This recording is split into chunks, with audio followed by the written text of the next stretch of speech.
Ready. Set. Gamecast. Shut up and sit down.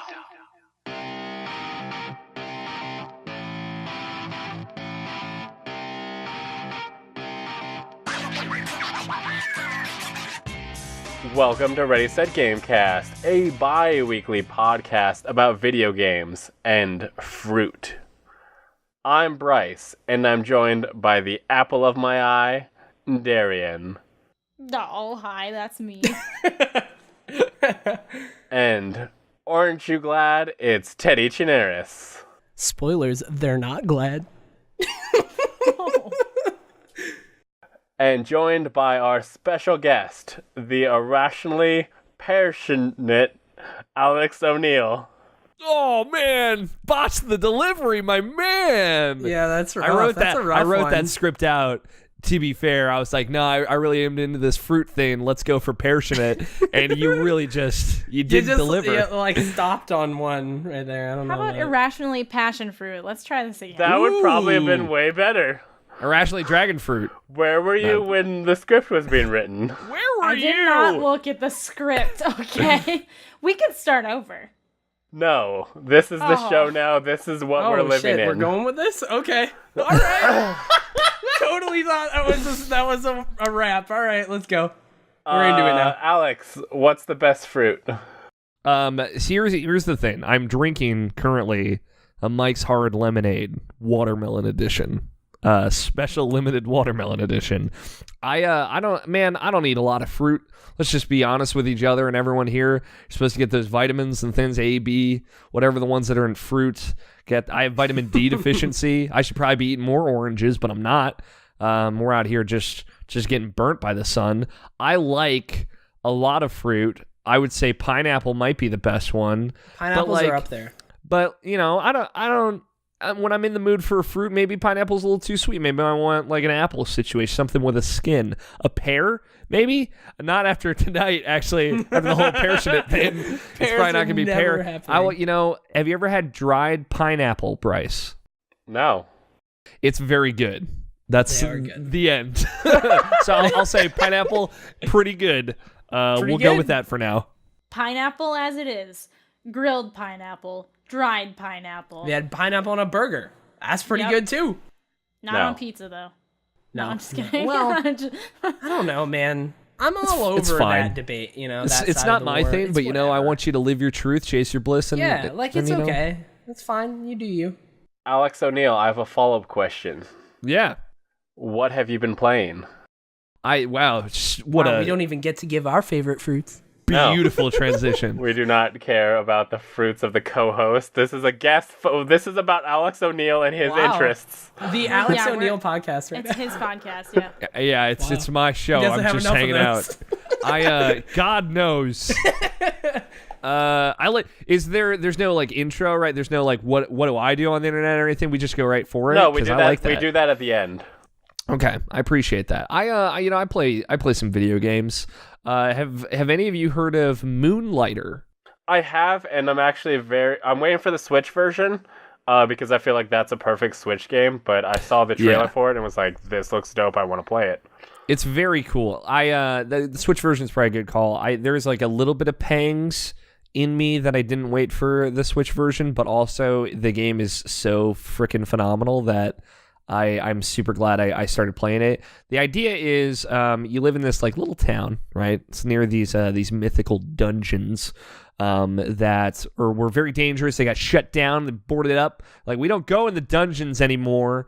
But this dungeon adjacent town that was kind of built up around it when adventurers were still exploring those dungeons is still around, and you run a shop in there called the Moonlighter.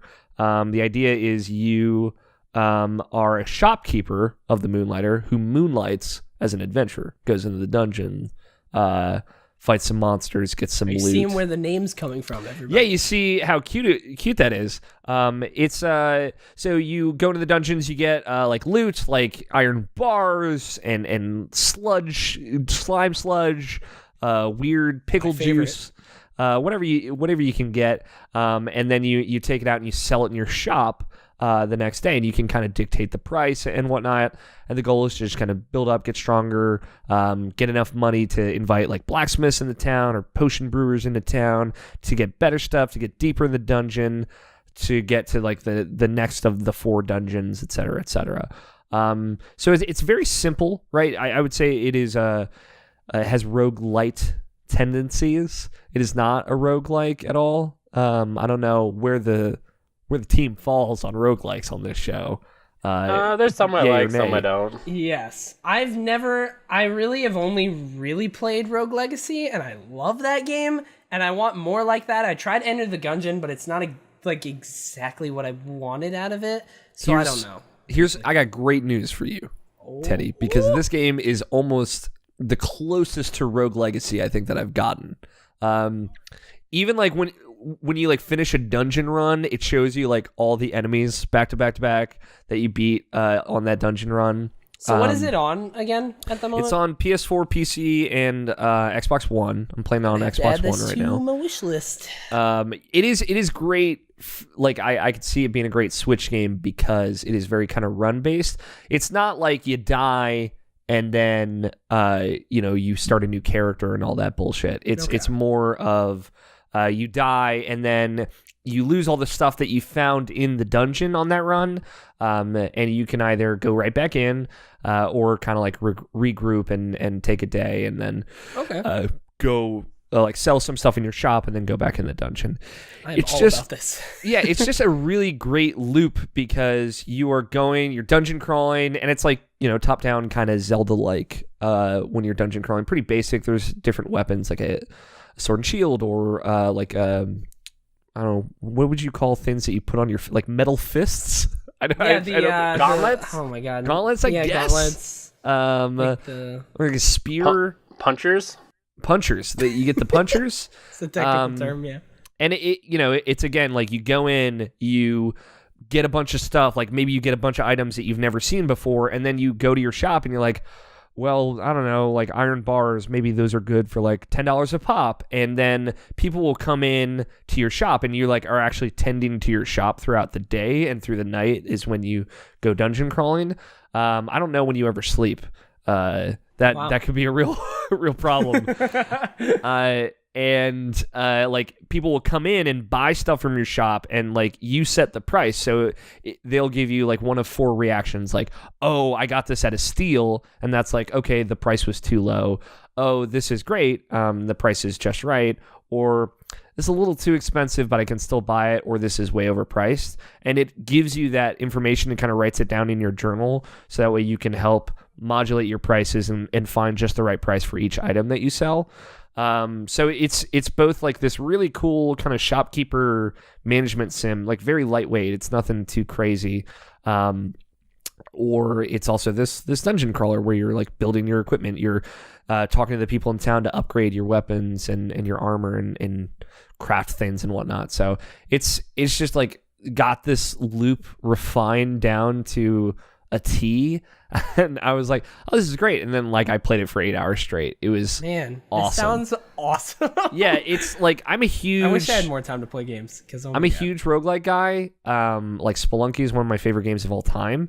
And while this is not quite a roguelike, it has enough of those tendencies while also like it's doing something different. It also kind of has a story, and it's really gorgeous. It has great music. It's the total package. And one thing I will say, just like that, I don't think it's appreciated enough. It just has like a really slick UI. Like it's I'm all about that. Yeah, moving items to your like sales floor, like it auto generates the price that you set last, so you can quickly adjust it. Switching between your journal and what like customers think the price of this is very quick. It's very fluid. It records a lot of that information very naturally. It is really phenomenal. I'm kind of blown away by it. And it feels like nobody's really talking about it, which is a bummer. Yeah. It came out like a week ago. Yeah, it was pretty recent.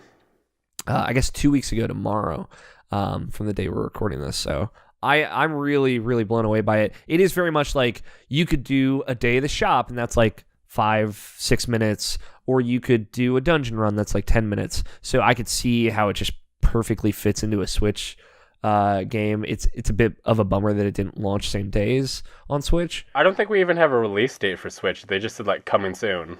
Yeah, it's like coming eventually. It's coming to it. So I think if you could grab it there, I think that would be ideal. But I do not regret getting it because I'm just having so much fun playing it. I'm all about the trophies, so yeah, man. I'm playing on Xbox just because I want to grab something there, and it's like there's like 12-point achievements there. I don't know why it's like that. I don't know who decided to make that. Maybe they're all going to be bronze on PlayStation now. Oh no. Yeah, I'm not sure. But there's also like an achievement for getting all the other achievements, which I'm like, okay, they just pulled the trophy list for this, huh? Nice. So, but yeah, I really like it. I mean, it's it's 2D pixel art. It is one of those kinds of indie games, but for a $20 game, like I've already put probably over 10 hours into it. So nice. And I'm like on the second of 5 dungeons, and I'm just having a great time. Yeah, it looks like a great game to kind of, like, perfect Switch game to kind of play while you're doing other things. Yeah. Do you guys like Dark Souls? Wow. Wow, are really none of us Dark Souls people? No. That's shocking. I played... I played Bloodborne, and I enjoyed Bloodborne a bit. I did not beat it, but I got to, like, I think the 4th boss or something like that, and that was still a good amount of time, but I got distracted. It's not like I didn't like it. Like, I had a good time with it.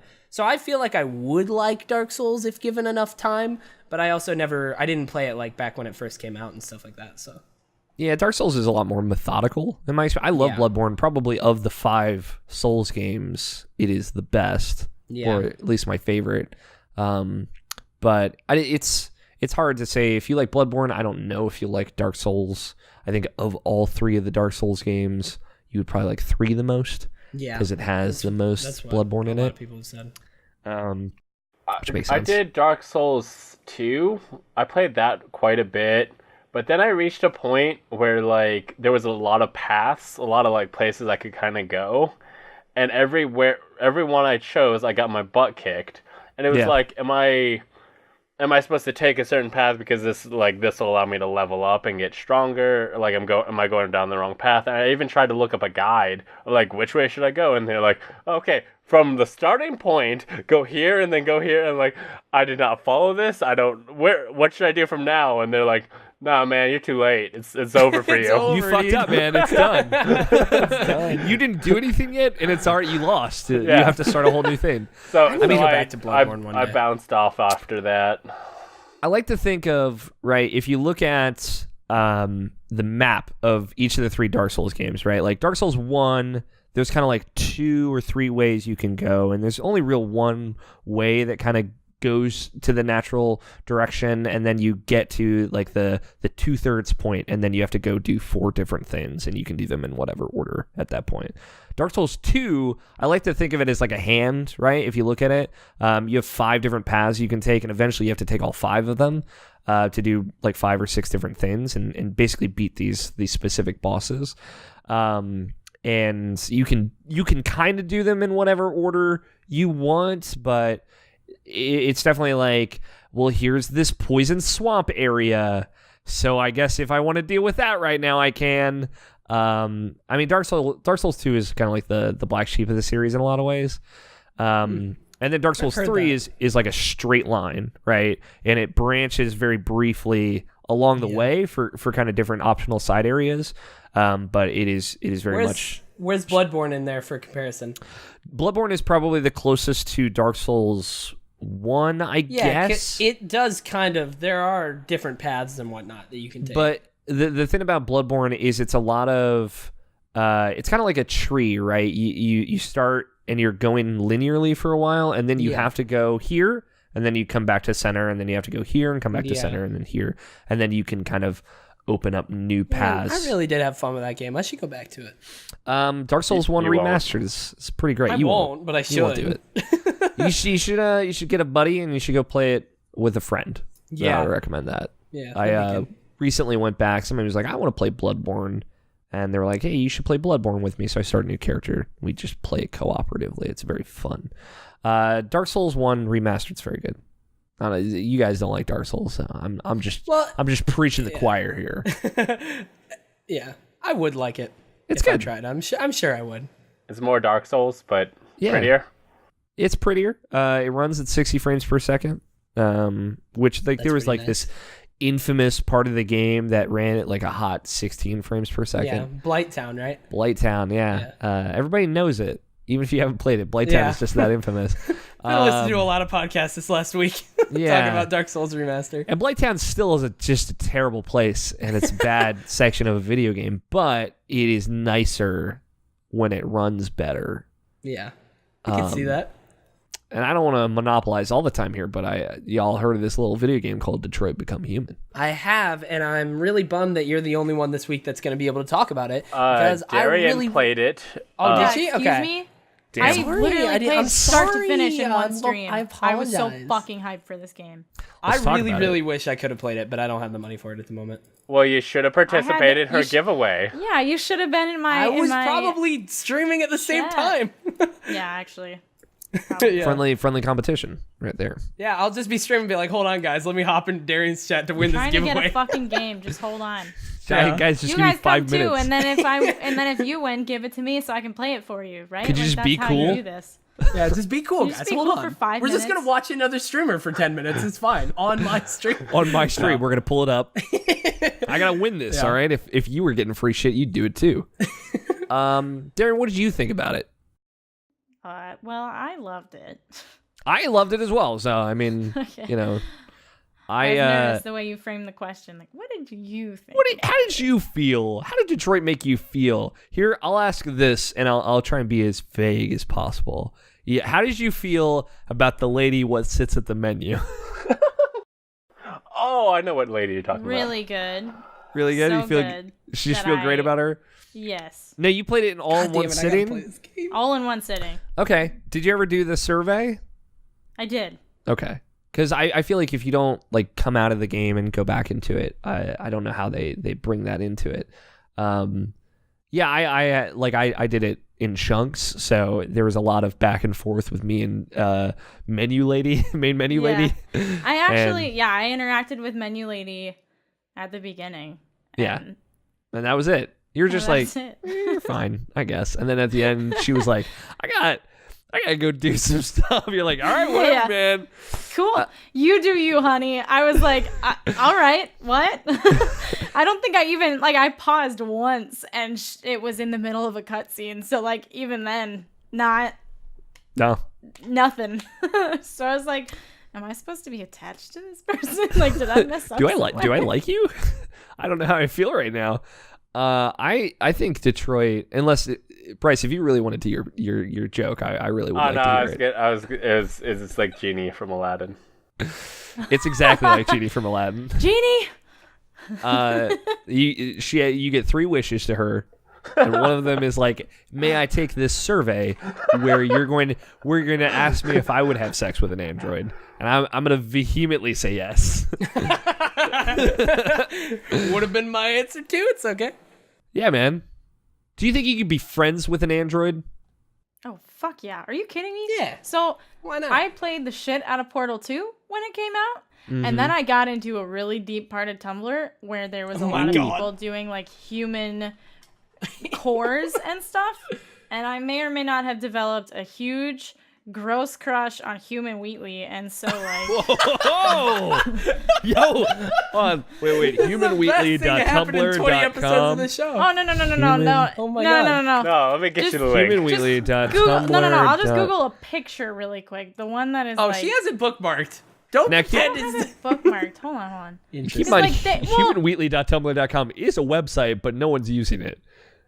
So, Hold on, like- give me a second. no. All right, I'm only. That's This is a screen cap from a video of someone did that. Oh, there was a like video. Oh, Well, I'm they seeing did- Human Wheat. they- I mean, it just looks like Stephen Merchant. Yes, exactly. So I had a crush on Stephen Merchant. So you but just as had the a crush on character Stephen Wheatley. Merchant. Yeah. Well, anyway, so there was a few years there there's where that. people joked A about few gay years? wanting to fuck a robot. Yeah. Years. High school was rough, all right. What a life. What a Man, story. I like that. I Okay. mean, Human Wheatley out here. The game probably answered this question, so you guys can tell me. do all androids have dicks, or is just the sex ones? So, unclear, undetermined. You don't see android genitalia at any point in the game. Spoilers. Downvote, dude. Can't play it anymore. Damn. You can ask for it, though. Because, like, they I'm made sure it clear there's fan that art. they did make it clear that there are sex robots. So you would think that the distinction is that they're the ones with the penises. Or why I don't know why would you have a wouldn't sex? give a penis to a normal one. Well, Why why do they need one? Now, Yeah, here's it's the true. It's a thing. waste of space. You know, They can waste of kind of like resources. take their skin off and put it back on. that's They fine. make it seem like some kind of weird illusionary magic is generating their magic skin. So they could maybe just like generate one, you know? I don't know. I mean, I think that's the difference between like putting on clothes and growing a penis, but okay. Let me tell you, put on clothes and go into penis. Name my new book. I see no distinction there. Yeah. Actually, they're the same I mean, thing. Darian's like, am I gonna That's put how on I a do it. t-shirt today or grow a penis? Yeah, it's a very binary option, and there's no middle ground. You cannot do both. Here's my thing, Bryce. Why is it that they have to have a penis? Why can't you just love the android for who they are? Yeah, what the fuck? Fucking got him, guys? dude. Get dunked on. Get dunked on. Wow. I would say I've had a lot of conversations about Detroit recently. I think it is a very good video game. It's a very flawed video game in a lot of ways. I would say in spite of all that, I still loved it. It's the best Quantic Dream game.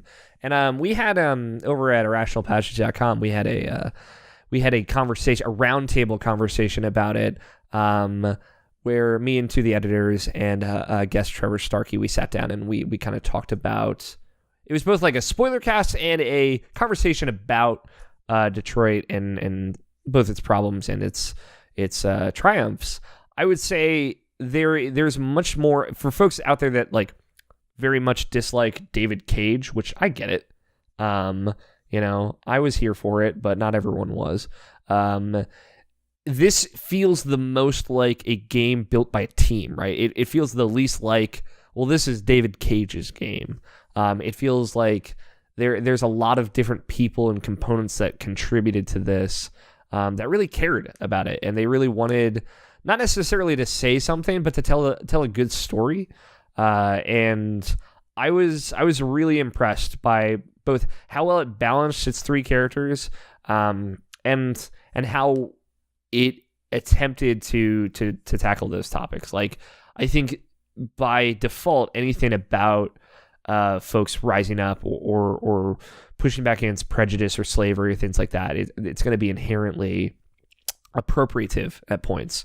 What I like is that Detroit, because it's a player-driven game, it gives you the option to be less appropriative, right? You could be marching through the streets and raising your fist and yelling "end slavery," which is bad, maybe.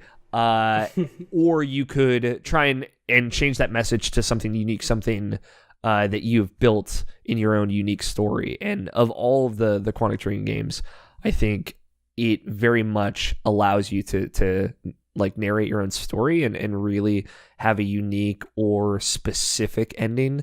The way it branches at the end is pretty buck wild. Like it gets very, very specific to some of the things that you do and some of the decisions you make. I thought it was really great. Did you get any good endings your first playthrough? I would say two of my characters had a triumphant ending, and one of them unfortunately did not. But like that third character was very much like, this is the tragic storyline, and it felt like it ended the way that story was going. Right, there was a lot of loss, there was a lot of death, there's a lot of sacrifices made there, and the way it ended kind of wrapped that all up in a way that made sense for that character and for the choices I made along that. And the same is true of the other two. I like, of the three, like I like Kara and Connor the most. I think Marcus, they're trying to wrestle with the most difficult subject matter with him. And he, for folks that don't know, he's kind of like the revolutionary android. You only play androids. You play 3 different androids. It struggles the most. It struggles to both find itself and find what it's trying to say in that story the most. But like Connor, I thought was very good, even at its moments where it's like the most tropey buddy cop, to the moments where it's like trying to like, who is this character? What does he want to do? And how is he coming to grips with wanting to do something? Because that's not what he's supposed to be about. And then Kara is kind of like the most straightforward, I would say. I like it a lot. A lot of thoughts and feelings. Okay. That's all I've been playing though. Let me. You guys want me to talk for another 45 minutes? No. Let's see what Darian has to say about what she's been playing. All right, let me just hit you with that League of Legends. Oh, I came here for this. Gotta talk about it every 2 weeks. Love it. No, Also in that League of Legends, they released a new character, and every time they release a new character, champion, it's like, I should not be doing ranked right now because there are dumb asses who are like, yeah, we're gonna bring this new champ in. He's been out for 6 hours, but I can bring him into ranked. It's fine. I will say, like, after playing a lot of Overwatch, they do a thing where they release a new hero, and then, like, 2 weeks later, they're available in competitive. Like, they really are like, hold on, everybody learn this character. They, like, time gate it. And League's just like, nah, just fine. Go for it. It's fine. Go for it. That's funny. You guys want to mess up your MMR? It's all you. You got this. You think And they I'm would just think like, about it a little bit God. more. Yeah, it's a little odd. But Now, I have so many questions about League of Legends. As someone, let me tell you, I had a tryst with League of Legends in the year of our Lord 2012. mine was probably exactly that same year. The benefit of having a podcast that's been around for 8 years is that you can just kind of go back into the recesses of your fucking mistakes and just really get into it. Mine was that exact year. Exactly. My experience with League of Legends, there was one day, let's call it like August 2012, where I played League of Legends for 15 hours straight. After that day, I never played League of Legends again. That's what broke you. It was like, nah, that's it. Because fuck that game. Now, I just want to know, is that what the feeling is every time you play League of Legends? Is that what it's like? I just don't get how people can keep going. You know, there's got to be a breaking point. How do you not give up? So, usually, I'm a very vocal person. Mm-hmm. And so I'm constantly complaining or celebrating something.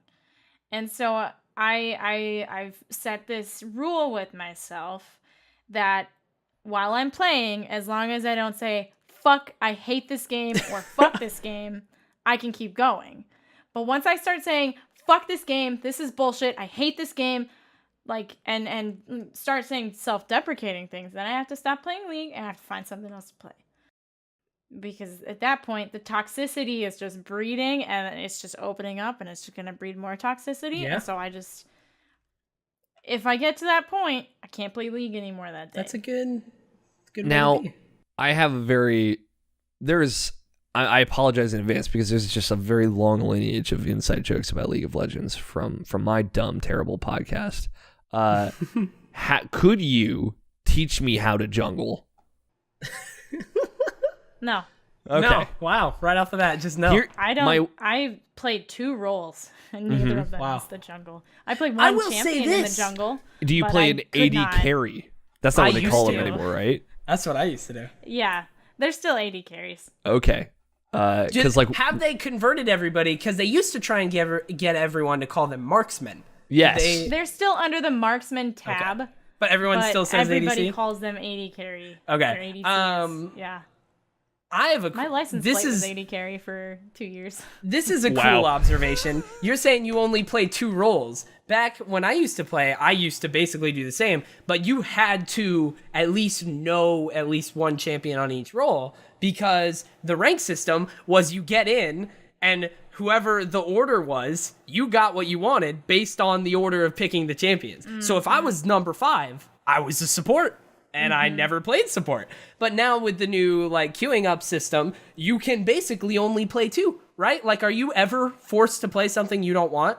There is something called autofill. So, like, you will get your selected roles for X amount of games, and then eventually you'll be, for those games, you're autofill protected, and then you will no longer be autofill protected.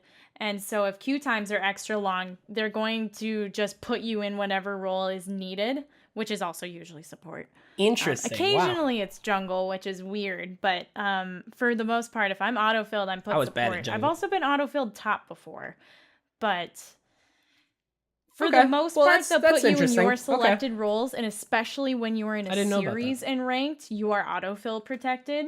Yeah. And then well, that's cool. at any point, except for in a series, you could be autofilled to whatever the queue needs to lower queue Yeah. times. Overwatch has basically taken place of my like competitive need, and it kind of weirds me out that they still don't have a queue up for a role system. Like, you just go into ranked, and like, if we want to, if nobody's talking in voice, it can just be 5 DPS.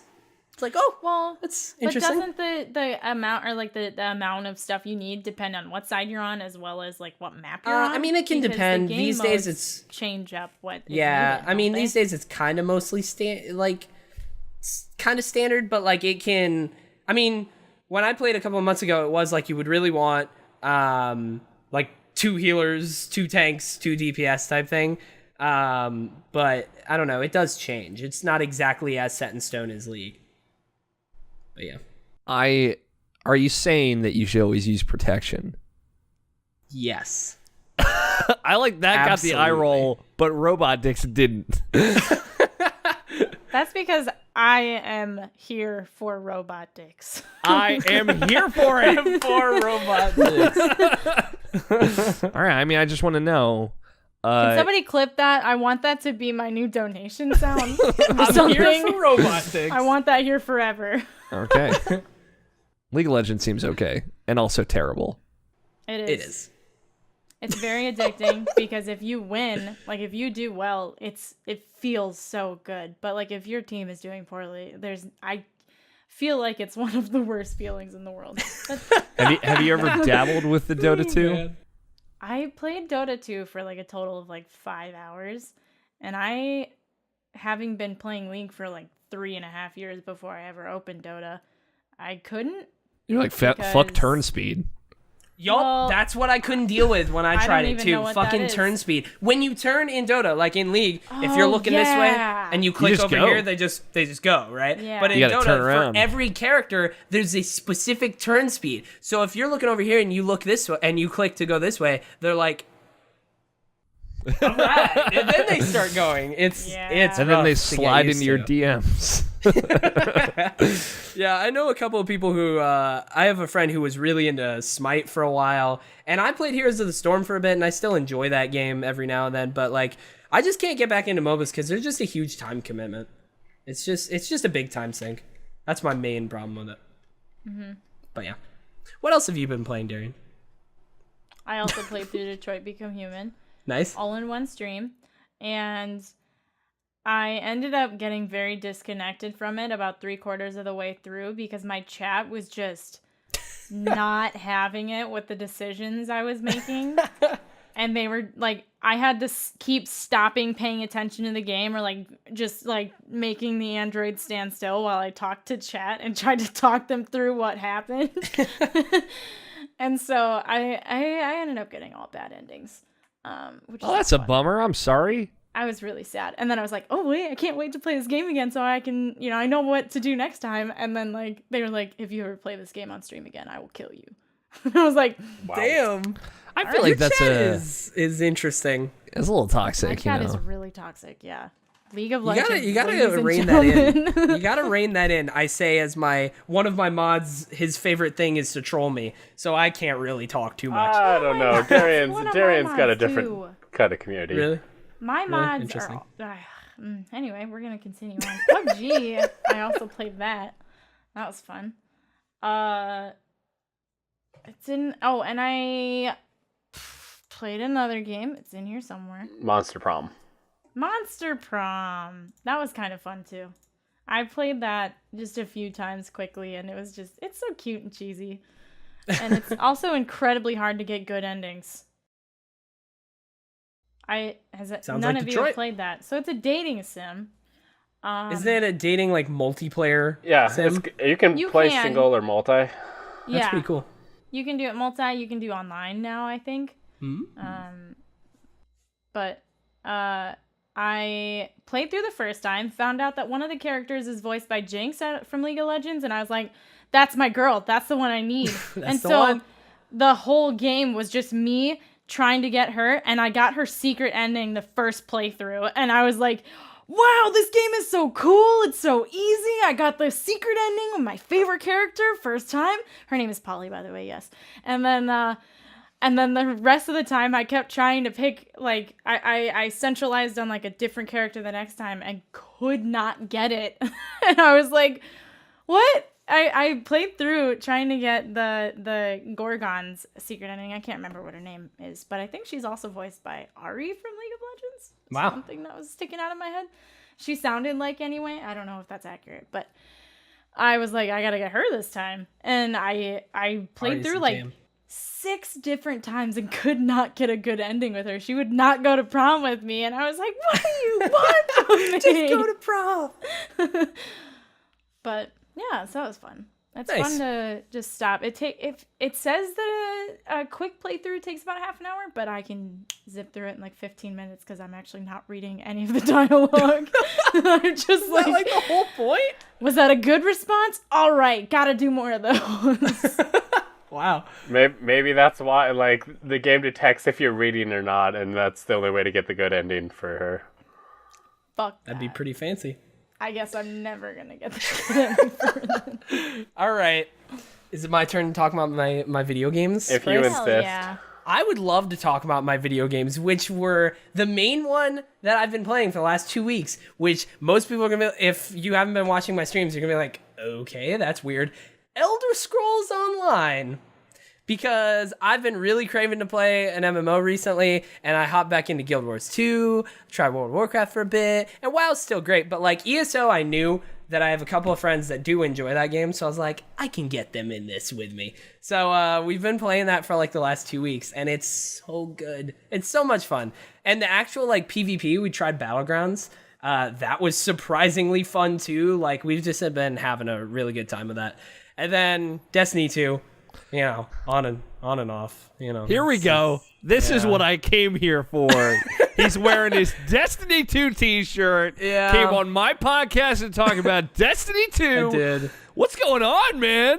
How's it feel? It's kind of gotten worse. in a Expansion way. being announced tomorrow. Let's Yeah, that's go. By the time you guys hear this, we're not going to talk too much about that, but by the time you guys hear this, there will already be the announcement for year 2 of Destiny 2. You know, I'm going to be doing a stream for that, but don't even bother pipping it out because it'll be... Well, if anybody's watching this live, I'll be live tomorrow at 10 a.m. to 2 p.m. Central Time watching the stream. But, yeah, the game itself has gotten better, but my feelings on it have slightly gotten worse, mostly because of a personal thing where a lot of my friends have like moved over to PC and they like left a lot of my PS4 friends behind, and I can play on both. I own it on both, but like I feel I'm not leveled enough, so I can't really do any raids or anything on PC. But like I have friends who own it on PS4 and are raid ready, but they just don't want to raid because they want to play on PC. But I'm like, I have friends that don't own computers that I want to play with, that I've been playing for like 3 years with, you know, I don't want to abandon them. So it's been a lot of like contention for me where I don't want to do PC because I don't have the time, but I really need to but if I do PC, I'm going to only do PC because I have to commit to it. So I've basically just been playing like the only people left on PS4 for me to raid with basically are only available Friday nights for like 2 hours and Saturday nights for like 2 hours. So we've been going through half a raid a week. Hell yeah. Not really, but it's like a lot of chipping away and not as much time as I would like to do it. So these last couple weeks I've been playing Elder Scrolls through the weekdays, and then weeknights I've been doing Destiny. Played a little bit of Overwatch. That was fun. You know, I've played a little bit for like a couple hours, like one Saturday night. And then State of Decay 2, I played that for one stream the day it came out, and played, for about 4 hours there. Really enjoyed it. I was like, this was really fun. This was a good time. But then as soon as I ended and I stopped, I was like, I don't know if I ever need to come back to that. Like, it was fun, but like, I don't know if I need that in my life. Like, I don't know. It was a lot of fun, but it just wasn't.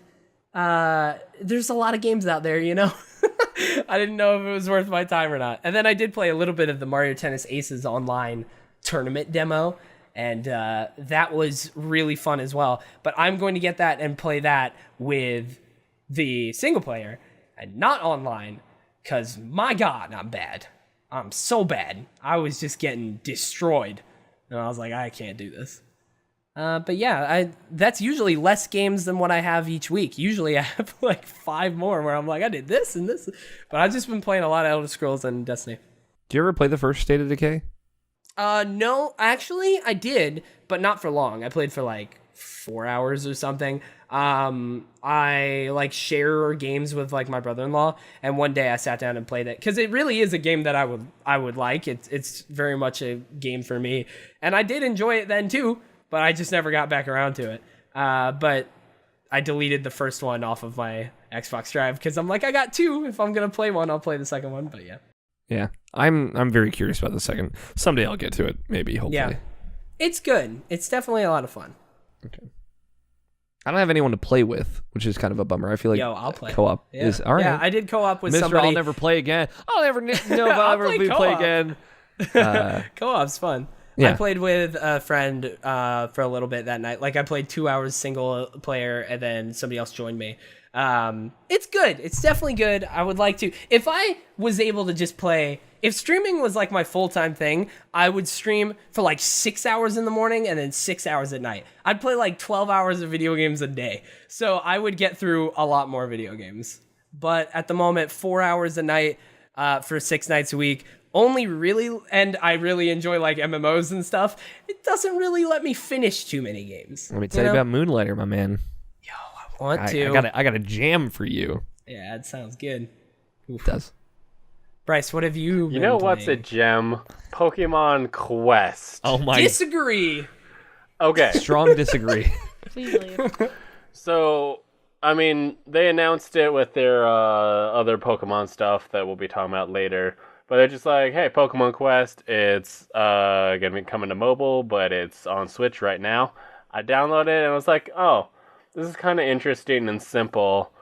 But I kind of played with it more, and definitely the like majority of the gameplay is the team management, trying to make sure you've got the right like combos. You need to have like a tank, you need to have a ranged person. You need to kind of have a good balance. And then you also have the different areas, which will have like a type to it. So if you have the Pokemon that, are good against Psychic or whatever, then you'll get stronger bonuses against them. So it's a lot of team management. But the actual going through is automated to like... They will go and attack.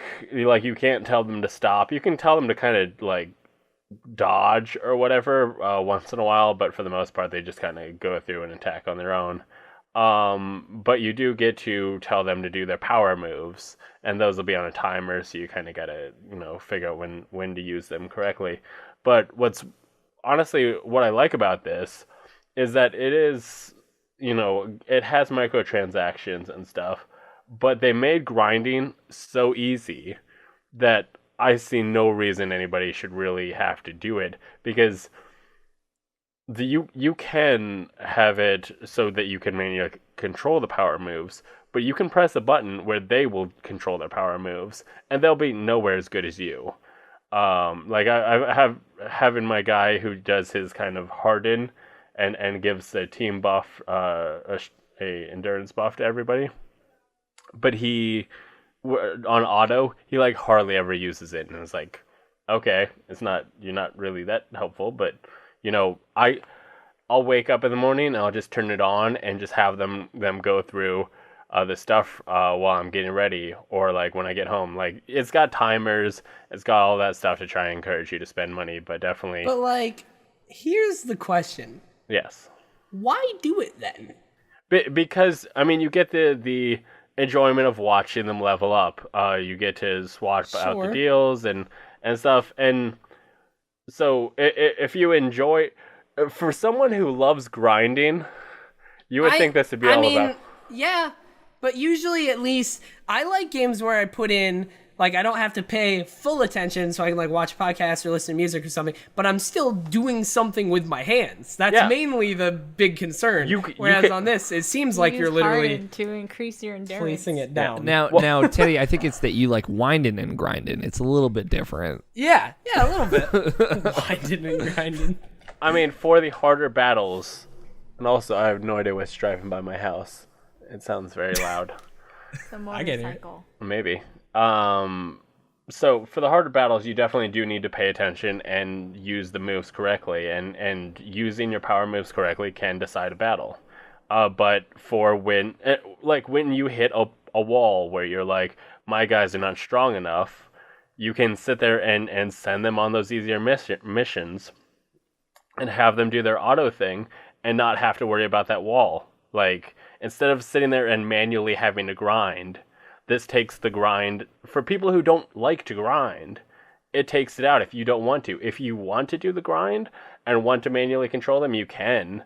But like, I love that it offers the option to kind of pull out the BS that I don't want to deal with. And so it's there for, like, if you're in a hurry, you could throw money at it. And honestly, like, I looked at the money options, and they don't even seem that great.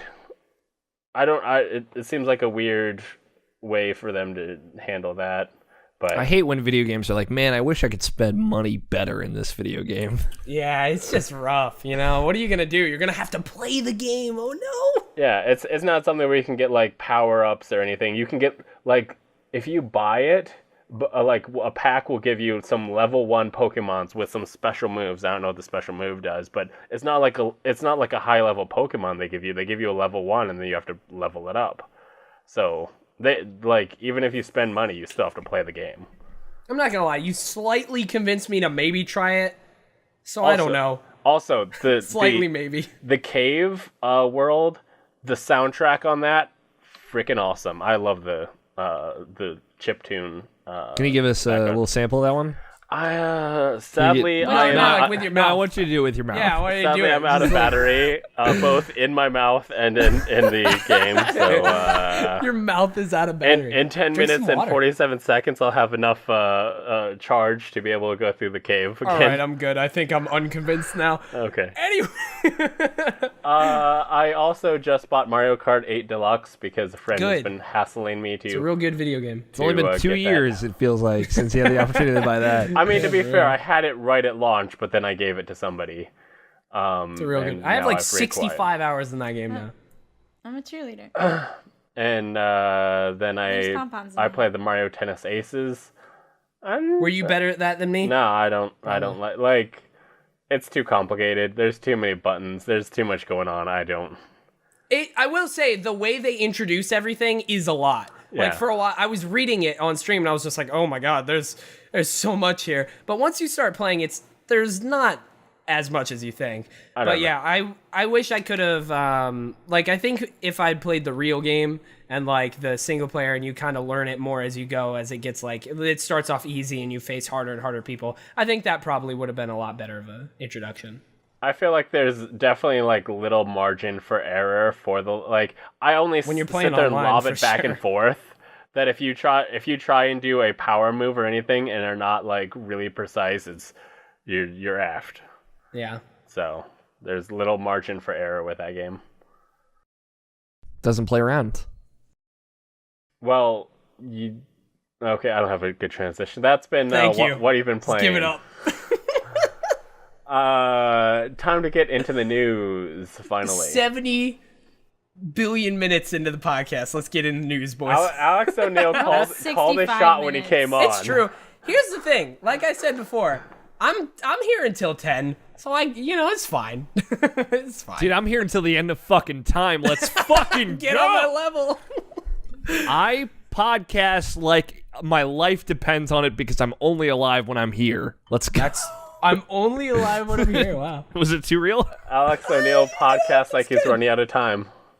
Pinky Yeah. up like a fancy Damn right. Let's man. get on the Hamilton tip. Yep. I'm here for it.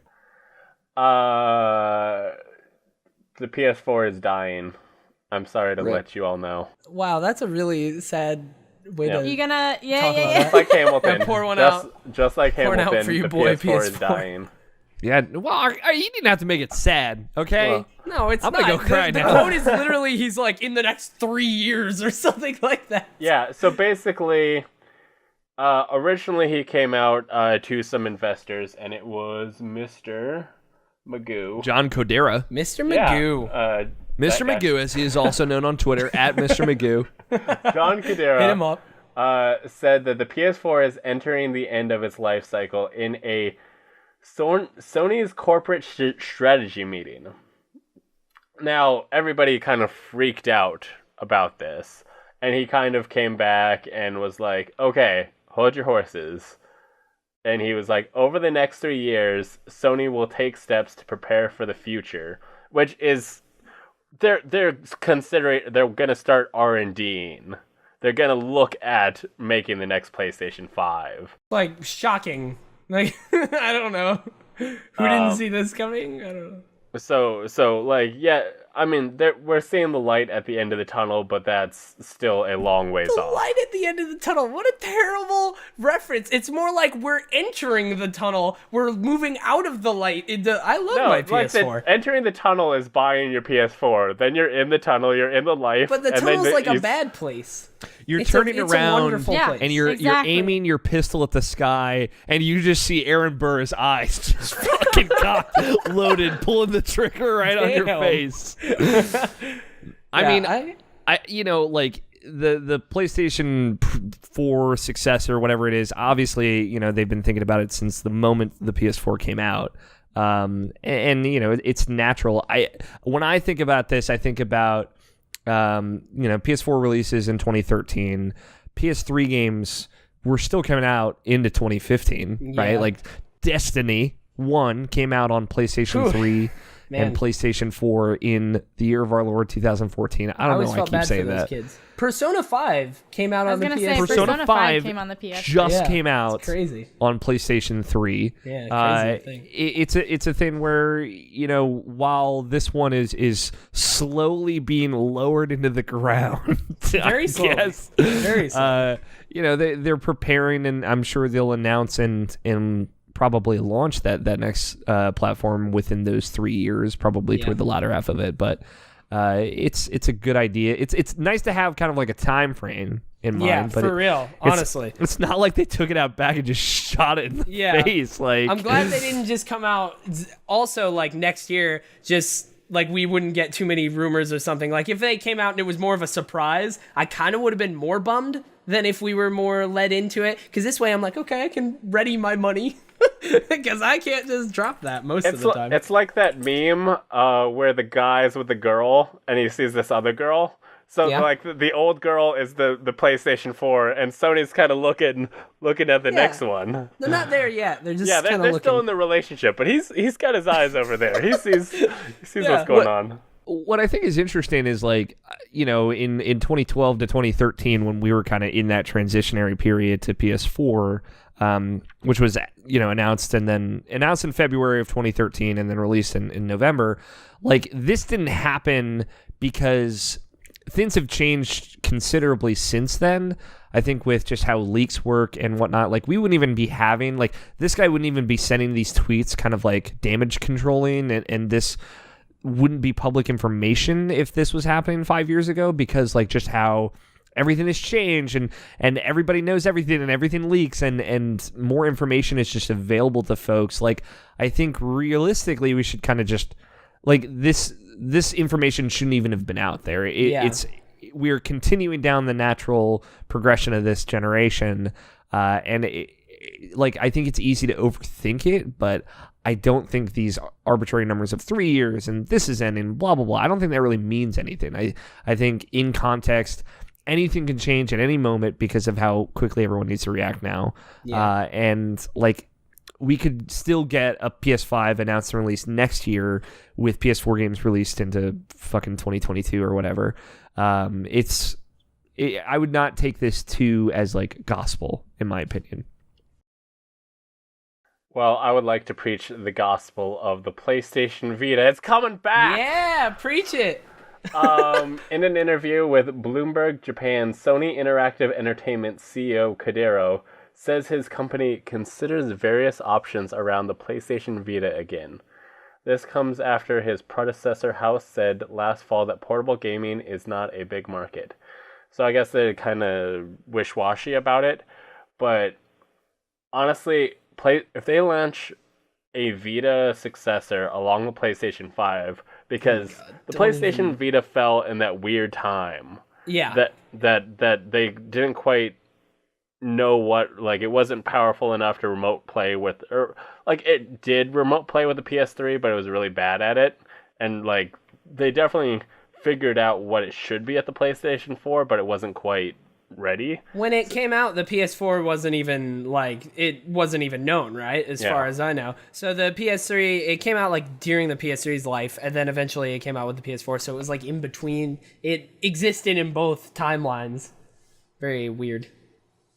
So definitely, like, if they're considering it, and I mean, this talk happens around the same time where they're talking about the successor. If those two things come together, that's, I mean, don't even begin to get my dreams. I want to know. I guess you're a big Vita fan, Bryce. Honestly, I love the potential. Yeah, he's not.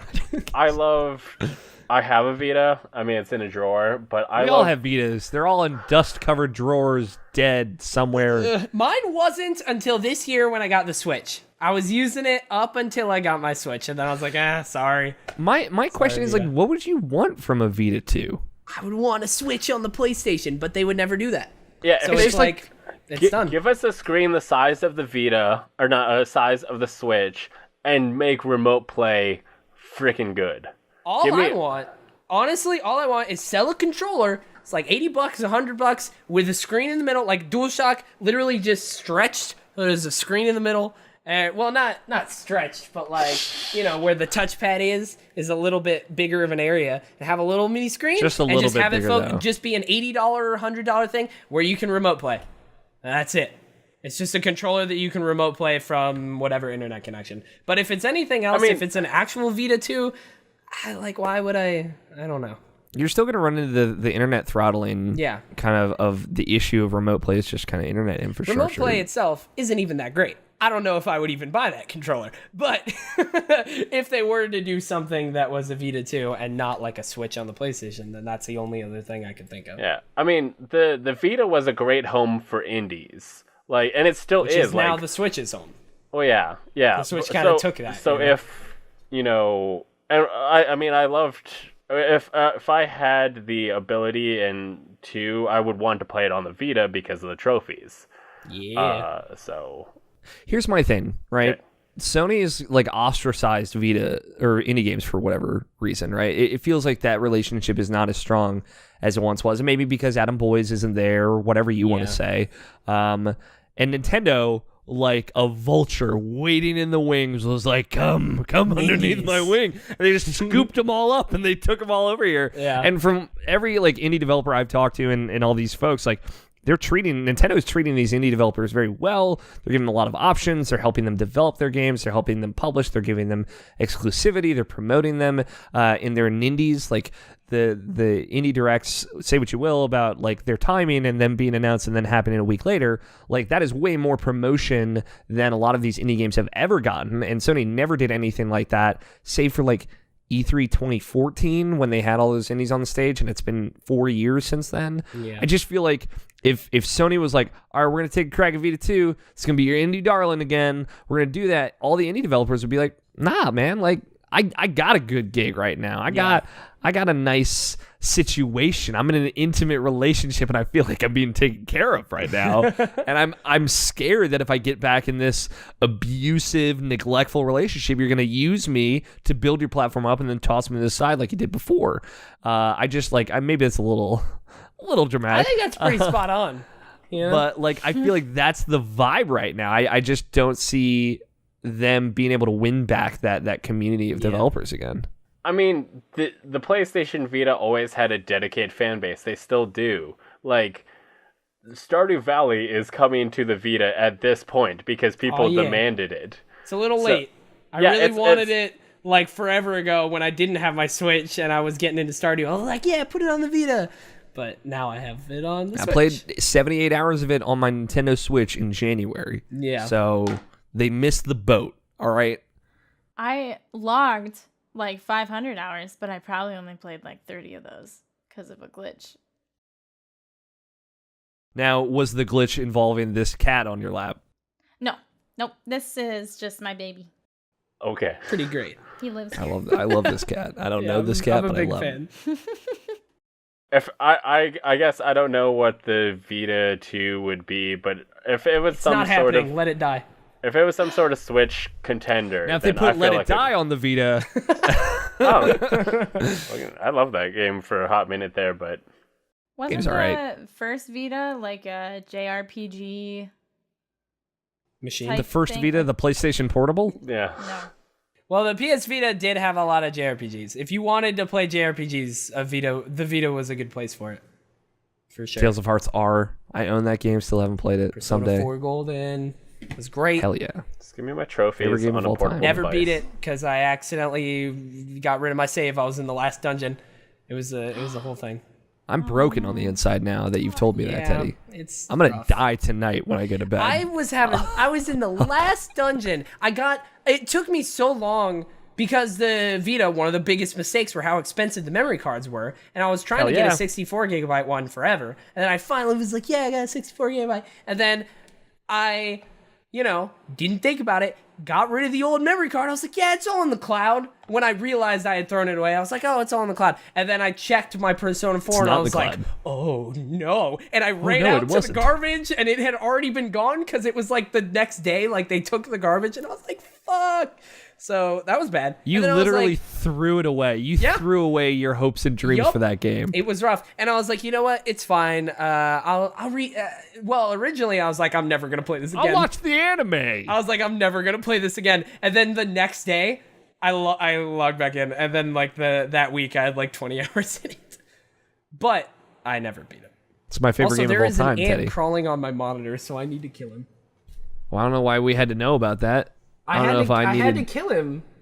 There we go. Yeah, but you could have just killed him, and I wouldn't have questioned it. I had to. He needed. It's not to like the know cat. The cat's that he important to the was narrative. Dying. Okay. Alex, you know what Yes. I question? Microsoft's decision to lay off their Xbox support staff. Can you tell me about that? I mean, here's the deal. What if I told you, Bryce, that you're paying all these people to support your platform, your social media, whatever, but you could fire those people and have people do it for free that have volunteered for it. Oh, so like Teddy and Darian. Yeah, exactly. I'm firing you. Oh, Let's make this clear. To plug here, I know they talked about this on a recent episode of Input, video games news show from irrationalpassions.com. I guess like the idea is that there are a lot of volunteers called Xbox ambassadors, and they're rewarded for like acting as support and answering these questions and kind of getting out there and helping folks. And I know that like that Xbox support Twitter account has been run by like just people, like community members in the past. I've actually had interactions with them years and years ago, and they've always been super great. And I don't know if in that time, like that was actually a person being paid by Microsoft to some extent, but like it seems like a bummer to kind of offload your paid trained staff for like this unpaid volunteer staff. Yeah. And it's just like all these startup video game websites just saying like, hey man, you can write, we won't pay you for your writing, but you'll get out there, you'll help people, you'll tell them about video games, you might get a review copy here and there. That's when you just start trolling so hard. You heard it, Irrational Passions writers. Yeah, exactly. That's when the Irrational Passions team revolts against me. And Microsoft did say, and the quote from them is, "We continue to have a number of highly trained customer support agents, plus community ambassadors available to help customers with their needs." Vague. So there, yes, this vague kind of like, oh, we got to mix and match when it's probably like 99.1%, like this very, very tight ratio. So I don't know. It seems like it makes sense financially, business-wise, for them to do this, especially if like they have like this built-in program to reward people for kind of getting out there and being ambassadors of the Xbox brand. But it also seems kind of terrible. Yeah. Like if you really think about it, it's like, man, we're gonna let the Xbox community kind of self-regulate. And how's that going, Twitter? Just for that community right there. Yeah, I read that story too and was like, I can kind of see why, but that's kind of also awful. Like, I just shitty. It's a shitty thing to do. If you did not get rid of the Xbox support staff and just added these other guys, that'd be fine. But like, hey, we're gonna fire all these actually paid trained people in favor of free labor. That's like shitty. Yeah. If the ambassadors were just an additional thing, and it's something that you could work your way into and kind of be a part of and be someone that helps represent that community, in addition to everyone that's already there working their butts off to try and support this community, that'd be fine. But it's just the all right, here's the trapdoor, bye guys. It seems really shitty to the people that probably actually really worked for it. Yeah.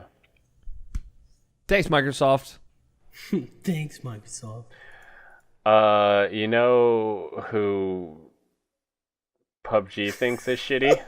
Fortnite. Strong feeling. Who do they think is shitty, Bryce? Tell me about PUBG Fortnite copyright lawsuit, Darian.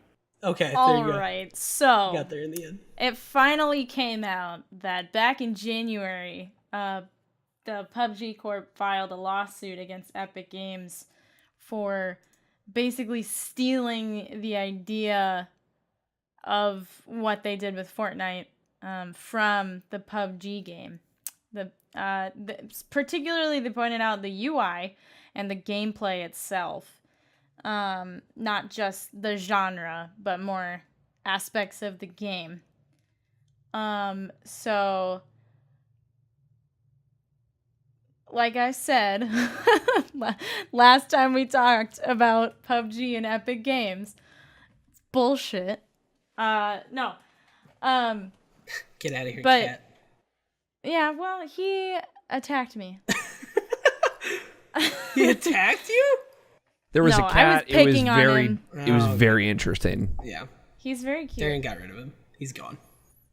He's actually just sitting 3 feet away. He's sitting right where I set him down. Right there. It's fine. It's fine. No, sorry, now come back to me, cat. Come on. He just jumps through the screen. Yeah, just so here PUBG. You go. I'm sorry, I was really into the cat. So PUBG filed the suit to protect their copyright in January. It says it's not clear exactly how Fortnite was allegedly infringed upon allegedly infringed upon the PUBG copyright, but the two games do share the same Unreal Engine 4 that was created and licensed by Epic Games. So PUBG's taking a stand against the game that stole from them, obviously. We'll see how that goes. What's interesting is so PUBG is a Korean company, and they are suing Epic Games Korea. I don't know how Korean copyright law breaks out, and I don't know if this is something that can trickle down into the United States. But right now, it is very much just a Korean lawsuit, and we'll see. Like, I guess, like, maybe this could have some ramifications on the publication of Fortnite Battle Royale in Korea specifically. It could slowly trickle out outside of that, but it is weird because, like, there are a lot of I saw some folks talking about how there's not like a lot of copyright understanding or like rules in the video games industry just in general, as far as like modes and names and back and forth. Like the biggest one was like scrolls. I don't know if you all remember this. Yeah. Like the Mojang. The game. The card game Scrolls was like sued for copyright infringement by Bethesda because it had the word scrolls in it. Oh, I do remember that. That was a weird thing. I was like, and that was like, ZeniMax, the parent company of Bethesda, kind of going about that. And they ended up, I think Scrolls had to change their name to something like they have like some dumb subtitle on it now. so weird. I don't even know if that's still a game. Yeah, I don't even know if that even came out. It did. It was out for a while and whatnot, but it recently, I believe, shut down. Like, I remember hearing a thing about that. I guess the scroll stops here. But yeah, I'm very curious to see like what like this Korean lawsuit what kind of impact that can have across other countries. I'll be interested to see any sort of result, just any sort of result. Because either if they win, I'll be like, oh wow, okay, we wouldn't have thought that. If they lose, I'll be like, oh, maybe I kind of thought they had a chance. Like, either way, I'm like, all right, it'll be interesting. I feel like they went the Korean route because they do not think they'd have a chance in a U.S. Court. So they were like, maybe Korean will be different. But yeah, Who knows? I mean, there are definitely, like, when Fortnite came out, you definitely were like, this is a ripoff. They are pulling the bus. Well, the bus is the plane. They pulled some straight up things, and you're like, this is PUBG, but in Fortnite. So, like, everybody kind of agreed, oh, they're kind of ripping it off, but then at the same point, I don't think you can. I don't know, like, at what point, what is considered, like, can you copyright gameplay? That's really the like question. Like, yeah, that's it. It's a thing that hasn't really come into contention before. Yeah. But like, it makes sense that it would happen around this because Fortnite is the biggest video game in the world right now. And I don't know, I'm curious to see how it shakes out. I doubt like this will end up swinging one way or the other, but it might inform copyright in regards to gameplay and things like that going forward. And it could end up being super important. Honestly, like, it kind of looks bad for PUBG. Like, why are they trying to pick this fight? Well, like, it looks bad because the news story came out. It's like they filed the thing forever ago, but the news story came out now when Fortnite's like huge. So everyone was like, oh, look at them trying to like do something about it now. But it's like they did it forever ago. It's just bad timing for when the news story came out. We heard the rumors that they were going to for a while, and this is where it's finally been confirmed. But and Fortnite kind of got big pretty like there was a little bit of like, what's up with Fortnite? That kind of looks weird. But then the fact that it was free to play, it kind of got big quick just due to that fact.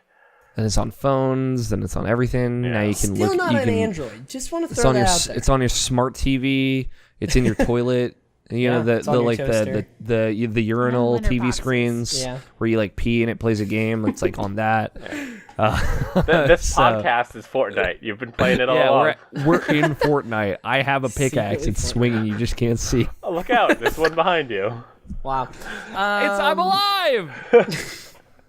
Yeah, I'll be interested to see what comes of this for sure. Yeah. I mean, you want to know what else I'm interested to see, Bryce? Do you want to know? Go for it. I'm very interested to see what comes of this story, right? Let's see here. Charlie Hall wrote on Polygon, the title of the story says, Bungie gets $100 million from Chinese gaming company to grow to multi-franchise studio. This is a very weird story. Like, as a big Destiny guy and like I follow that community and whatnot, everyone was like, huh, okay, this is interesting. I'm gonna read the quote here. I'm gonna read the first 3 paragraphs of the story because it's very specific wording. Bungie, the studio behind the Halo and Destiny franchises, announced that it's received investment from NetEase, a massive Chinese online gaming company. The partnership opens up China to Bungie's games, including Destiny 2, for the first time. So that's pretty big. And then, additionally, the investment will accelerate Bungie's vision of becoming a global multi-franchise entertainment company, according to an announcement from NetEase. And this is the big one right here. It says, this new partnership will enable us to accelerate our global vision while building new teams dedicated to delivering brand new experiences, said Bungie CEO Pete Parsons in a statement. NetEase creates and operates some of the most popular games on the planet. We're excited for them to bring their experience as we enter this new chapter in Bungie's history. With NetEase's industry expertise and international reach, our partnership will help us realize our shared goal of reaching players around the globe. So Bungie, it seems, is totally wanting to become Ubisoft. Like, it seems like they're like, yeah, we have other projects we want to work on, and we want to grow to do that. And it also, like, if you read on to more of this, it seems like it's very possible they're still, they're still publishing Destiny through Activision, of course. But, like, I kind of read this as in if Activision decides to like pull the rug out from under them, they could very much like continue to publish it themselves. This might partially be kind of a safety net. And yeah, they want to make another franchise, which is interesting because they're struggling enough with the one they have. But I don't know. Very interested. It's an interesting partnership because I'm looking at NetEase stuff. Like they are typically it seems like they act more as kind of like a localization publisher, right? They're running the internet or like the Chinese-based servers and online play for all of the Blizzard games in China: StarCraft 2, Diablo 3, Overwatch, Hearthstone, and World of Warcraft. Which means they've probably got a lot of money. And they're probably really big, but, you know, it seems like they don't necessarily publish a lot of stuff on their own. So, like, having Bungie in that portfolio is a huge diversification of that. It's a really new thing. And also, like, Bungie's huge, you know? Yeah. I think they're up to around, like, 600 people in their studio now. Yeah. Like, they could easily split into multiple teams. And, like, they already, I'm sure, were of, like, here's, you know, the Destiny 1 team, here's the Destiny 2 team, here's the Destiny 2 Year 2 team. Like, we know it's split into, like, the, there's, like, the world designers who, like, design the maps, and then there's, like, there's a whole section of the studio that's like the sandbox designers that are like mess around with the guns and all that. And there's specifically the live team, which like focuses on faction rallies and Iron Banner and stuff that like continues to go up for free. That's not like DLC. And they did announce forever ago during Destiny 1's life cycle that they're partnering with, I think it was like Blue Moon Studios, something Moon Studios. And so they helped them for a little bit, and now they're also partnered with Vicarious Visions, who they had a huge impact on the most recent DLC. They basically did almost all of the most recent Destiny 2 DLC was almost completely Vicarious Visions. So they do have a lot of people working on Destiny. So I could totally see this, but it was just kind of like, man, like for where they are in Destiny 2's life cycle, it was very interesting to hear and be like, oh, really? You're doing more? Okay. All right. Yeah, I mean, honestly, it's kind of exciting because I feel like there are probably a lot of people in Bungie that want to make games that maybe aren't shooter games or maybe aren't just a massive thing that like goes on forever, like something new with a new idea, you know? Yeah, imagine like Bungie making like a small 2D platformer or something. Yeah, like just something not huge. There's a lot of people there, a lot of musicians there, a lot of talented folks there that probably have a lot of ideas that they'd like to work with those same teams and kind of get out there and make different things. I'd be curious to see what they try and do. Yeah, for sure. So, I don't know. This could be exciting. It reminds me a lot of that original Activision partnership where like they're like, we're going to put $1 bazillion into Bungie and they're going to make games for 10 years for us. So, and here we are 4 years into that. How you feeling? 4 years. I'm feeling, it's interesting. We're like almost to the halfway point of the Destiny life cycle, and it's sad how much of it we've spent not in primetime Destiny. Like, the amount of time that we've spent, and we're almost halfway through, in struggling, like, oh, we're just gonna get there. Like, you're almost there. You're almost there. We're almost there, though, guys. I think this time we're actually almost there, though, guys. I think this is... For Destiny 2 specifically, yes. Will Destiny 3 come along and reverse everything like they did with D2? Who knows? Who knows? But I'm very optimistic. But I believe for you, Teddy. thank you. You know, I need somebody believing for me. I'm in your camp. Need help. Was there any other Destiny news? I mean, there was another thing, but like it's very in the weeds for like the Destiny community. Like it doesn't really matter unless you're there. But I'll just say quickly, in the Eververse store, they released an emote for $10 of that is very Iron Banner specific. You can buy it outright, which is good because in a lot of Eververse stuff, you have to get it through the engrams. But like, it is like you pull out the Iron Banner like hammer, the axe from Rise of Iron, and like you slam it down. It does like a little Iron Banner insignia, and it's really cool.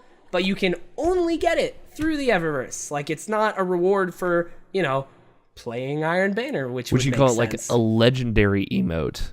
Yeah, I think it's an exotic one, but it's rough because like as soon as that happened, everyone was like, "Really, you can't earn this by playing Iron Banner?" But then this past week too, faction rallies are happening on Tuesday, and there was a rumor that's like, "Oh, we've heard that faction rallies is going to release 3 specific $10 emotes for each faction that you're not going to be able to earn. They're only going to be in Eververse." And I was like, ugh. Give me that Come on, guys. Give me that money. It's rough, but it's okay. We'll get there. We'll get there one day. Keep believing. It's fine. It's fine. But yeah, that's it for Destiny. I heard that you're going to be fighting alongside the Fallen in the new DLC. We are, supposedly. Well, not really. I mean, that's a rumor. I don't want to cover that. That's entirely a rumor. But Teddy doesn't comment on rumors or speculation. Yeah, I don't comment on rumors or speculation. But there is they announced, by the time you hear this, we will already know. They will have already done the reveal stream. But they're doing a reveal stream on Tuesday, June 5th, 9 a.m. PT, which I believe is 11 a.m. Central.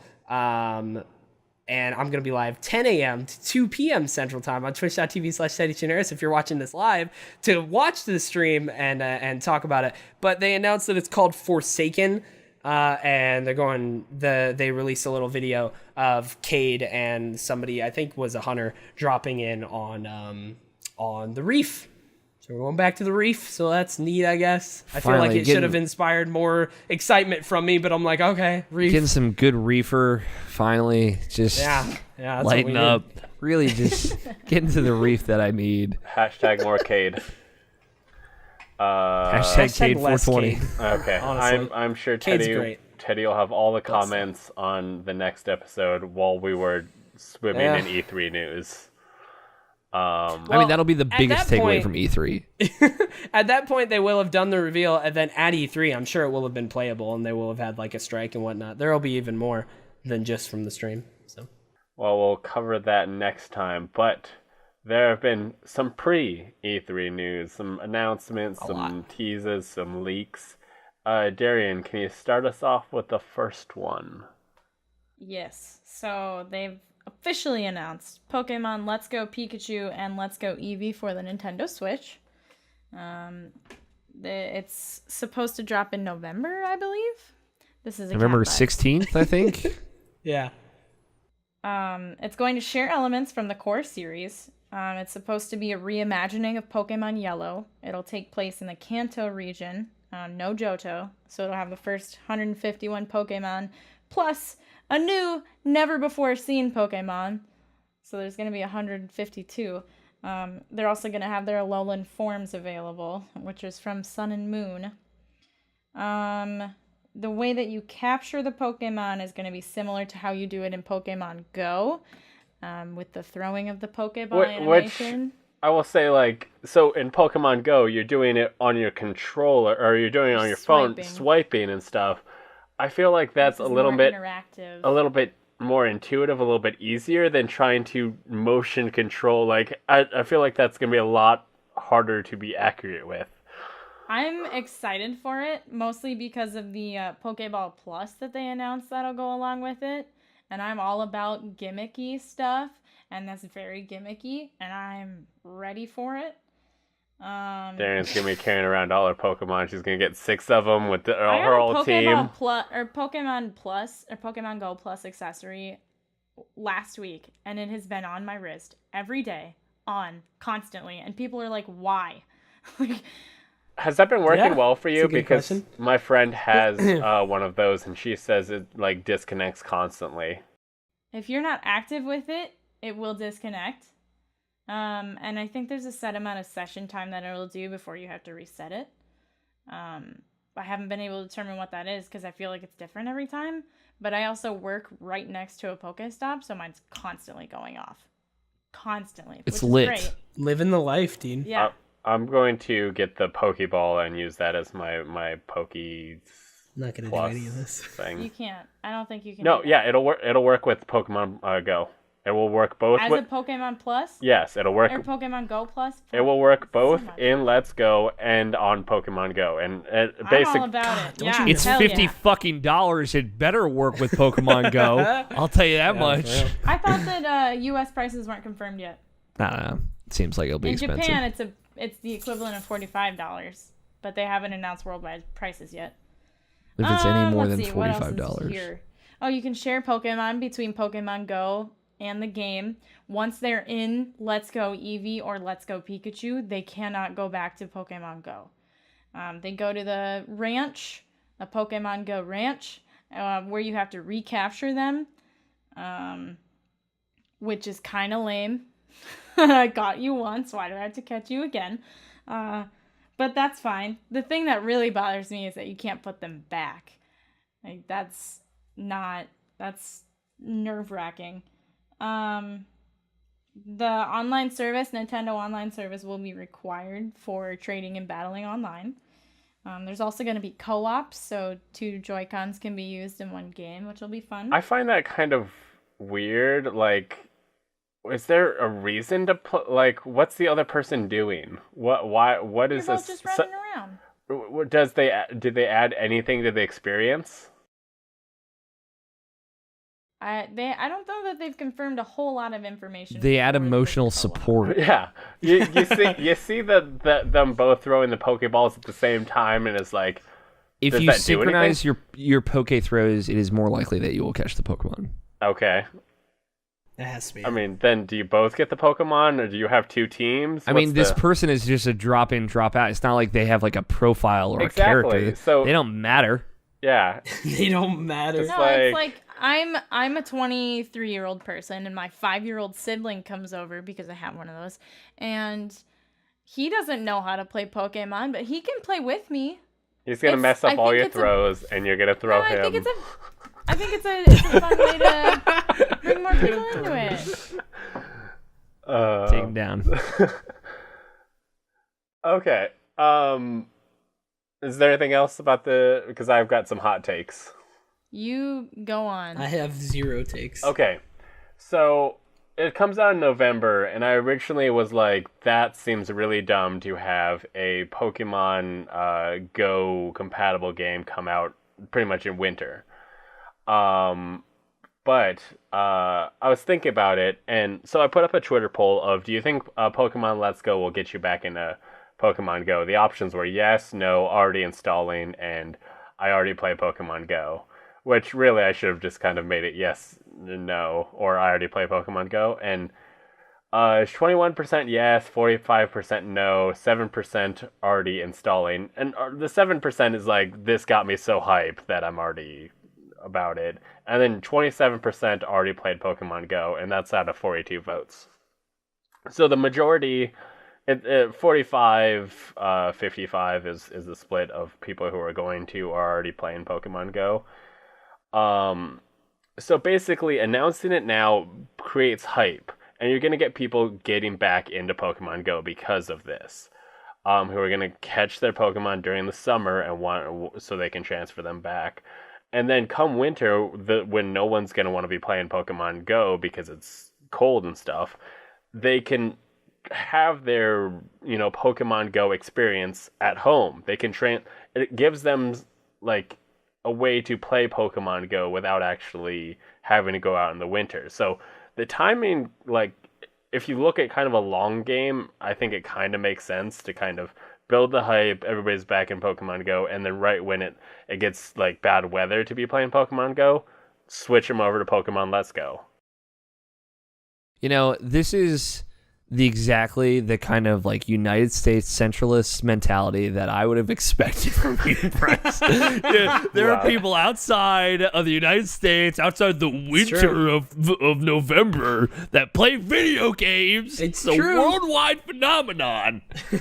Australia's seasons are like reversed. Yeah, well, it's not just Australia; it's the Southern Hemisphere, Teddy. You goddamn piece of garbage. Wow. No, I mean, like,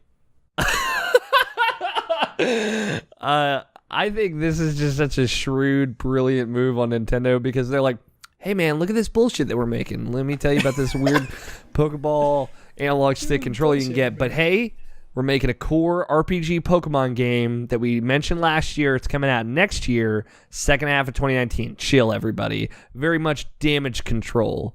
Damage Control from Spider-Man Homecoming. They're back. Ooh, they're back. The titular It's a deep cut. I'm group. so sorry. Wow. No, that's not a deep cut. Come on. Damage Control. And That was going to be like a TV show. it was, and now it's Pokemon Go. That's a weird place to take it. But no, it makes so much sense.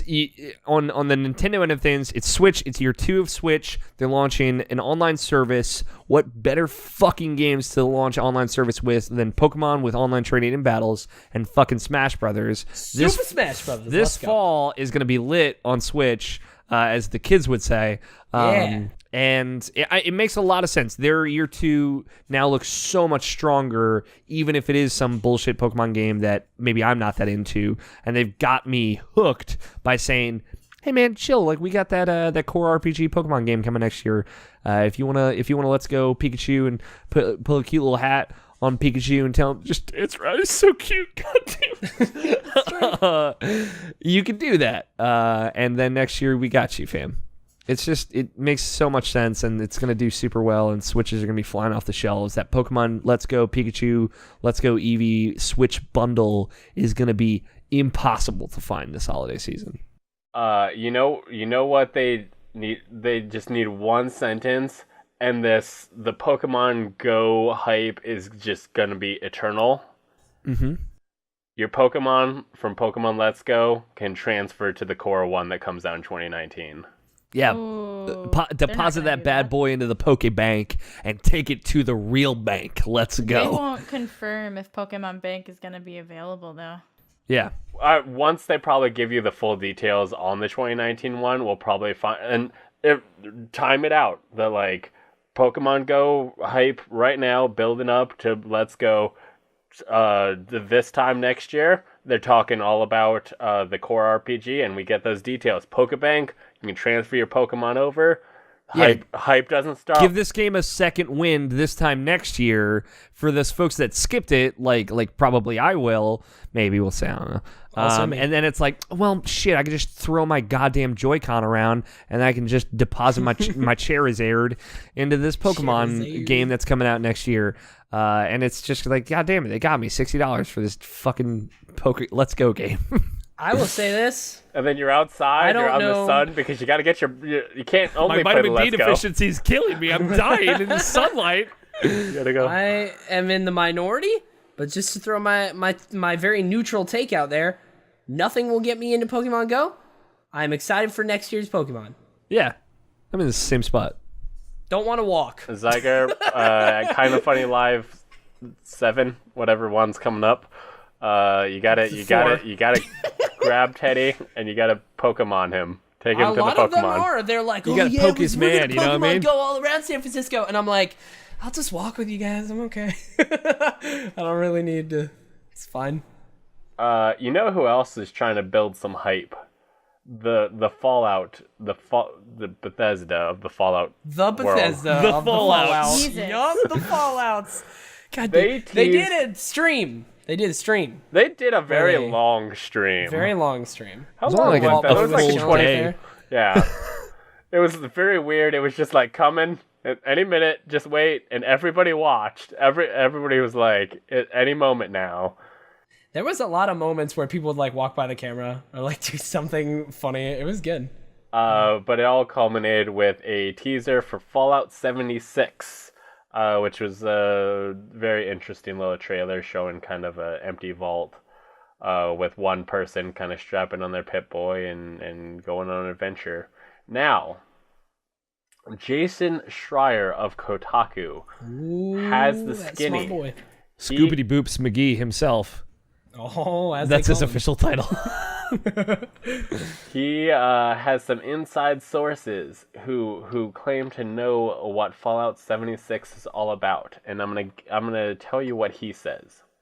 Originally prototyped as a multiplayer version of Fallout 4 with the goal of envisioning what an online Fallout game might look like, Fallout 76 has evolved quite a bit over the past few years, those sources said. It will have quests and a story like any other game from Bethesda Game Studios, a developer known for meaty RPGs like Skyrim. It will also feature base building, just like 2015's Fallout 4, and other survival-based and multiplayer mechanics according to those sources. One source cautioned that the gameplay is rapidly changing, like it does in many online service games, but that's the core outline. Basically, people are like, it's Fallout, but Rust. It's Rust Fallout. Does it have I'm down. dongs? Yeah, if Should. there's no dicks, I'm not in. Dicks or get the Hey, fuck you out. guys were into Detroit and there was no Android dicks like we went over. I mean, Listen, man. they might be. Actually, There could have been Listen, man. dicks. I don't know why you Yeah. had to make it all about the dicks in that game. It could be different dicks for different folks. Different strokes for different folks. What if they have like a third option? What if they're Yeah? like, you know what? Why even subscribe to the human anatomy? Let's make something new. Let's get Well, wild. Bryce, didn't you know there alien. is in real life a third option? There is. Specifically for I'm the not going to say what it genitalia, is. though? Wait a minute. I'm just going to leave it to your imagination. We're talking about I'm like talking about genders. Yeah, there's lots of Yeah, options. not We're talking about necessarily genitalia. yeah. No, I was talking Yeah, about I don't know. genitalia. Oh. That I don't know about. The listeners out there know what I'm talking about. They're Okay, hip. they're hip to be square. What do you guys think? Tentacles. You guys got any hype for Fallout? I have Yeah. zero interest in this game. I have more interest in this game than if it was a Fallout like New Vegas type, or like, you know what I mean, like an actual Fallout, proper Fallout. But that's because I'm weird and I don't really love Bethesda RPGs. Darian. So I'm looking forward to it. I have interest in the Fallout games, and have never made it through any of them. Have you guys ever heard about why I couldn't play Fallout 4? Yes, I'm Maybe, very but- intimately familiar with it. Alex knows. Not enough of the third genitalia. I don't know anything about that. So you're gonna Alex have is to- the only Why one who couldn't you knows get the into secret Fallout? of the third It's genitalia. It's like Fight Club. You're not supposed to fucking talk about it, okay? No, my Fallout 4 experience was soured very quickly. Was because there some sort of bug? Was there it because that huge- game it was is a super game-breaking boring? Bug. I was the Yep. first time you get into That the too. suit, so like an hour into the game, not even. That's about where I got. The first Deathclaw you fight in Fallout 4, you have to be in the power suit to kill it. Mine kept sinking into the ground and then respawning full health. I ran out of all of my ammo, and I had to jump down and try to melee it. You couldn't do that because you took way too much damage falling from the building. So like I got an hour in, and it was just, like I could not get past it. And like I could have reloaded and tried to redo the situation, but I spent like half an hour before I was like 10 minutes in before I was like, something is wrong here. Like, what is happening? And then I was like about 20 minutes in, and I was like, oh no. And then another 10 minutes went by, and I was like, I'm gonna stop playing this game now, and I can't go back. I want to. I You're know okay. I love the Fallout It's- games, it's but I just fine. can't.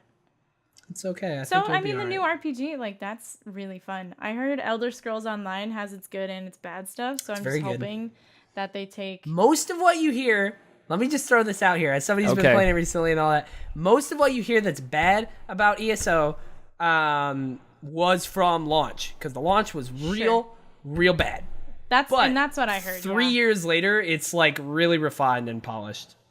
Yeah, and so I'm hoping that they take what they've learned from ESO and they transfer that into their Fallout 76. Like that, I have high hopes that this will do well. I just like Fallout 4 burned me so bad, you know? Like, Yeah. it actively made me less interested in that world that I really cared about before I played that game. And there wasn't any one thing, it wasn't any game-breaking bug, but it just wasn't interesting. Yeah. It felt That's both kind of my samey feeling and with worse. almost every Bethesda like RPG. I don't know why, but yeah, like I kind of figured Fallout was going to be the same way Fallout 4, but I got it because I was also sharing like PSN games with a friend, so he wanted it, so we like split. And I got it, and we were going through. I played about, I think, the first 2 hours, and then later I tried to get back in. But like the first 2 hours, I was like, "Yeah, this is about what I figured." Like it's just, I'm not really interested in anything that's really happening, and the gameplay is super fine. It's not like really, it doesn't feel great. But yeah, the fact that this is so different is what's interesting to me. my number one concern is this is being developed by Bethesda Austin, which you might know, or you probably don't know, as Battlecry Studios. Yep. RIP That Battlecry. That has not actually Battlecry that was done a game announced yet. and then disappeared forever. Yeah. It's a hero shooter. Yeah, and I mean, to be fair, they made the right call not putting that game out after what happened to Battleborn. And Lawbreakers. And Lawbreakers, I guess. I don't know, man. I would say like them doing something really, really different is really cool, and I think this will find its audience and do great. I mean, it's a Bethesda game, it's a Fallout game, it'll do fine. I just don't know if I'm gonna be here for it, you know. I'll be interested to see how it turns out. You know what I'm interested to see how it turns out? Sonic Team Racing. Tell me about it. Yes! Oh my god. So I will say this, I wasn't like I didn't see too much about this throughout the week, but like I'm a big fan of the Sonic All-Stars Racing Transformed. That game is great, and not enough people played it, and it's real good. And they basically announced that Sonic's next game is Sonic Team Racing, or Team Sonic Racing, and it's coming out in this winter, they said. And they showed off a short little trailer of the Sonic dudes driving around and whatnot. And coming out in the winter, and we're going to see more about it at E3. And it's shown for PS4, Xbox One, Switch, and Steam. All of them. Teddy, can you explain something to me? Yeah. From what I understand, Sonic the I know where Hedgehog this is going. can run at the speed of Yup. sound. Why does he need a Why car? is he in a fucking car? Because know. it's Hot got Wheels to on be it. fair. Doesn't make any sense. You got to make it fair. Tails can't keep up. If they're all on cars, then it's a fair. Too slow. Tails seemed to keep up plenty fine when I was playing the last Sonic game I played 30 years ago. When has Tails ever kept up? He always goes off the screen every 2 seconds. I usually play as Tails, so... Whenever. So you kept up with yourself. Yeah, exactly. When I first saw the game, that was like when I first saw about Sonic All-Stars Racing Transformed and all that, I was like, this doesn't make any sense. Why is Sonic in a car? Like, why is there a racing game based around this? But the game itself is pretty fun. So yeah. Darian? Yes, Darian. I just need to know if they're going to erase the terrible thing that they did to Knuckles, or What was the thing they did? The Ugandan The new Knuckles? design? Because they didn't do that. That was the internet. no. The way that Knuckles looks like he's on steroids now. Oh, well, that was from Sonic like Boom. Buff or Knuck. Yeah, I got Yeah, you. get Like rid of Buff the, Knuck. That Something was like that. my buff That- boy. that was for just the cartoon and like the one So- game that was the tie-in to That was- the I think that cartoon. was Sonic Boom exclusively, and that's not technically canonical. That's like 2,000 years in the Yep, future. yep. Thank God. It's canonical in Okay. my fanfic. No, shut up. It's canonical in my slash fic, but I've seen clips So of that there- show and it actually looks kind of good. there's The a way- scene. I'm sorry. There's a scene in that show where Sonic says something, and it cuts to a live action real person dressed in a Sonic costume, putting a garbage bag in a trash can, and then it zooms back in, and then it's actually Sonic in the show again, and I have no idea what Sonic Boom is actually about. I'm gonna have to find that. You just sold me That's on like the old show. school SpongeBob. Yeah. SpongeBob used to do that. It's fucked up. Like, I saw a clip of Knuckles talking about how he's feminist, and basically, who's the chick? The Rose? Or Amy or Rose or whatever. Yeah, Amy. Not Amy. Amy Rose is her name. Oh. She was just talking about like how she's gonna break the glass ceiling and like she's finally gonna be good and break the glass ceiling and stuff. Does she say glass ceiling? Yeah, I'm pretty sure. Holy shit. And Knuckles is like, if you point out that you're the exception, you're basically like tearing down all the other women. It should be that like this is the rule, not the exception. You're all great. You're not, Coming at you. And people are like, what? And he's like, what? Just because I'm a meathead, I can't be a feminist? Like, wow, freaking Sonic Boom. By the way, while you guys were talking about that, I read through the little article and I want to read this because it's actually, there's like different mechanics than from All Stars Racing Transformed. It says Team Sonic Racing, which Sega teased in March, will focus on team-based races as its title suggests. Teams will compete in races of up to 12 players, and Sega promises online multiplayer and local co-op modes, including 4-player split screen. As teams of 3, Sonic, Tails, and Shadow, for example, players will use moves to assist their allies and knock out opponents. Racers can also build up and unleash Team Ultimate attacks on other racers. Sega promises 15 playable characters and car customization options. Team Sonic Racing will also feature power-ups based on Wisps, the alien characters introduced in Sonic Colors. I've been really looking for the Sonic Racing equivalent of Sonic Heroes, and I'm glad someone is finally delivering on it. Mm-hmm. That's what we need in life.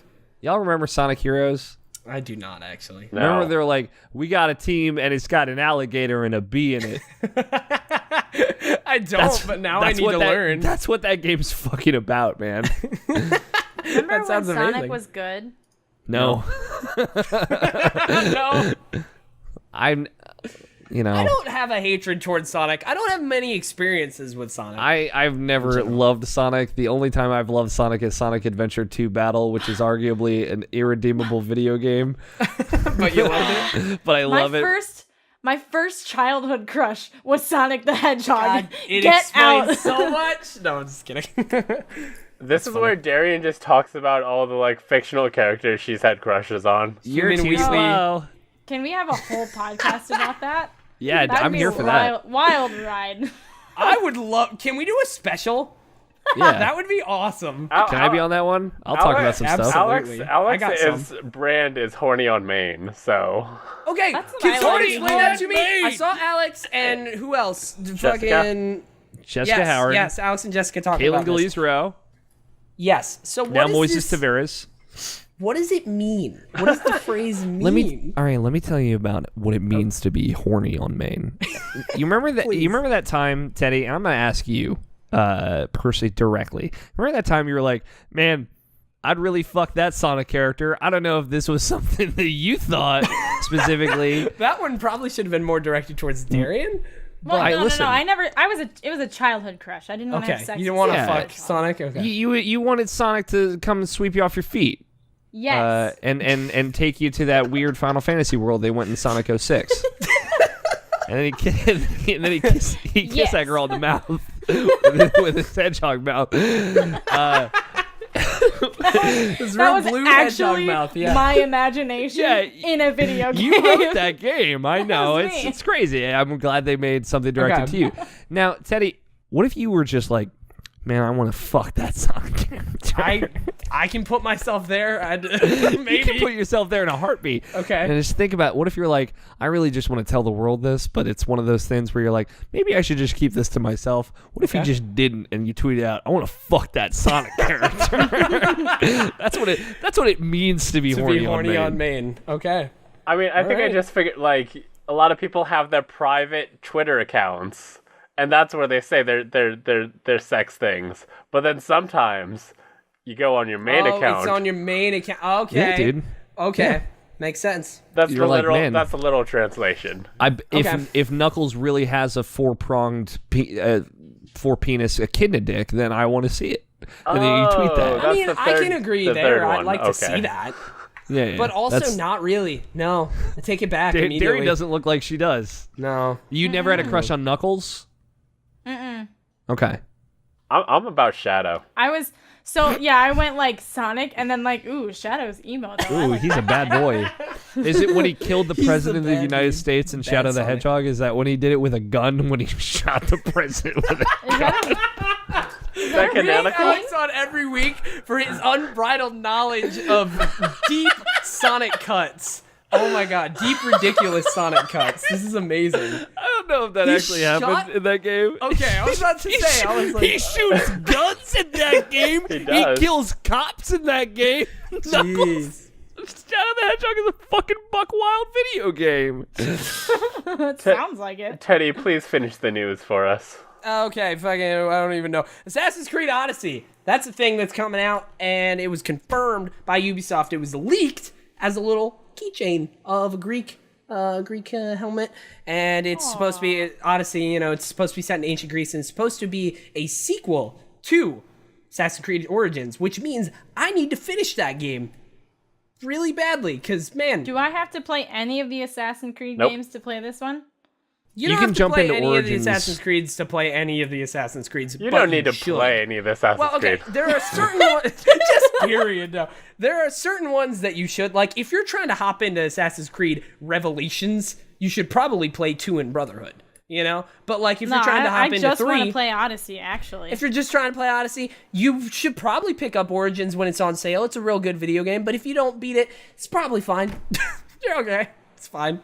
But yeah, Origins, it's supposed to be more of a direct sequel, which is, that's not normally what they do, or at least in the last couple of years, that's not what they've been doing. But I'm excited about this. Assassin's Creed is like one of my favorite single player series. That I have a long, deep like history. Like I love it and I hate it. There's a lot of feelings there, but a lot of sexual tension. A lot of sexual tension. Bayak out here with his ripped body, just rippling with I would think abdominals. more of his wife Aya, but that's okay. I mean, that's fine. No, I was You talking do about what you Bayak. do. He's Sure. just like just rippling. He was. That's true. But There's yeah, a lot of sex in that game also. I need to go back and beat Origins because there's like I love Assassin's Creed and it's like the only main line that's not on a handheld that I haven't beaten. Like I've beaten all the others and I just haven't beaten Origins because it's really Where did you get in Origins? probably like 10 hours in, I think. Like somewhere what was around there. happening? I was in a Were you city. hunting a I met with crocodile? Aya. I think I killed like I think I got to a point where he's like, we did it, but like obviously that's not done type thing, and it's very early in the game, so it's like, but yeah, That game is like 8 hours to 12 hours too long, and it's kind of a bummer. it is It's very long. good. It's a very big game. Yeah, I mean, I would you could probably mainline it, have That's a good what time. I want to do. Because that's and- what I did with God of War. Because normally I really love to do like 100% games. But with God of War, I was like, I don't have much time. I just want to get through the story like as fast as I can so I can say I played this game and it was great. But I need to do that with Origins. If I do go back to Origins, I'm just going to basically mainline the story. And if it gets to the point where I can't do story missions or whatever because I'm too underpowered, it's like then I'll go do something else for a little bit. But I'll go back ASAP. Teddy, do you think you're going to be able to throw your little Greek, like the little thing, I don't know what it's called, the Spartan warrior hat, do you think you'll be able to throw that on people and possess them? No, I don't. I appreciate that Odyssey joke from Super Mario Odyssey, but I don't think so. No, I would appreciate that would be great. I'd be a I big like fan of how that. hard he worked for the joke because he's like, I gotta And then I think was of just the like, name. No, you so I can't can- do that. Now, we are at now 2 hours and 9 minutes of recording. Bryce, I'd like to ask you, do you regret inviting me onto this podcast? No, it's been good. It's been a good one. It's Bryce been worth will. it. No, He I has know to you edit this guys are cool with it. It's been Bryce, I worth want it. to I'm know, okay. where are you at? I don't have to be at work tomorrow, so I guess it's fine, you know? And This it's made is for going to be good- a hell of good an product. edit. Yes, I it have, is. Good I luck, have a Bryce. number I of believe in you, days dude. to edit I listened this, to and it's not to going your to be last fun. week's episode or 2 weeks ago, your last episode, and it's like an hour long. I'm like, about to fuck that shit up. We coming in here about to fuck it up. All right, but that's been the news, ladies and gentlemen. Let's get to the topic of the show. Toss. Oh my Let's God. spend 2.5 hours talking about physical games. Last time we Physical asked games, our loyal viewers, we said Best Buy's Gamer Club is probably ending. Gamers are receiving less incentive to buy physical. Are we going to see the final days of physical games soon, or are gamers always going to want physical copies? Darian, can you tell me what David said? Yeah. Give me that. Darren's like, I don't know what showing David a said. face. I was like, what the fuck are you talking She's about? in a- I don't know what David said. I don't Who's think he knows David? what's going on. David is her boyfriend. My boyfriend's name is David. Not this David, though. Prove it. This is not my David. Did you ask him? He does not listen to the podcast. He How doesn't does he give a feel about fuck. physical games? He doesn't listen to any podcast, and I don't think gives a shit either way. He's gonna he's gonna take games the way I give them to him. Because Damn. I Down am his the throat. alpha male. Oh shit. I mean, Damn. did you grow a dick? Yeah. No, it's like We just had I this was trying to tell conversation. you. I the- woke up this morning. the I didn't put flesh- clothes on. I grew a dick. That's what happened. The flesh just kind of forms into a dick. There's a bug. Oh my god, Teddy, with these Sorry, fucking bugs in here. There's a lot Could of you get animals like a in here. bug lamp or something? Dude, Darian, there's a please lot tell of me. lamps and they David, yeah. attract the bugs. David said, I think there will always be physical games. I still enjoy the feeling of removing the plastic from the game box. Also, game sizes are getting bigger, and as long as the internet caps exist, all digital games won't be the only way. There was no punctuation in that at all. Okay, here's my thing about this whole topic, right? I think a lot of people are like, oh man, physical games are dying, they're gonna be gone soon, it's gonna be all digital future, man. And I agree slightly, but I think if that was to happen, I think that's way farther in the future than a lot of people give it credit for. Like, the internet has to get a lot better in a lot of places for it to be 100% digital. And Those people don't know how always type thing. business works. Yeah. Like, here's a thing that most people don't think about. Walmart is the #1 video game retailer in the United States of America. Walmart doesn't primarily sell. Walmart's not video game stop over here. Walmart is everyone's stop. It's one stop regrets, no stop for trouble. I don't know. I got there. You know, it was a journey with speech and words and mouth. And like, people are going to continue to go to these large retail stores for whatever they need. And if whatever they need even tertiarily includes video games, they will grab a fucking video game while it's there. And that will be enough for physical games to sustain themselves. Mm-hmm. That's just the way the cookie crumbles. I agree with David. David's a wise man, whoever he is. David. Here's what I'll say. They need to go back to the old school PC stuff where they give you the disc and you just install it and you're good. Like, that'll get... You can go buy the physical disc, but then you put it on your device and then you throw it away. I So this slightly console agree with generation. that. I'd be a big fan of that. Or, like, it doesn't even have to do that, just to have the option to do that. You know? Yeah, totally. If you The don't old want to... school ones, you still had the disc in. Well, no. Yeah. I mean, instead, to get past the internet cap, you just go buy it, it installs, and then you don't have to worry about downloading it or, the internet deal. Other than the patches. Yeah. I mean, the big thing about that is it uses CD keys, which I don't know if I want to live in that life necessarily, because, like, it depends. I mean, really, CD keys are just like redemption codes for like Steam or PSN or whatever, what have you.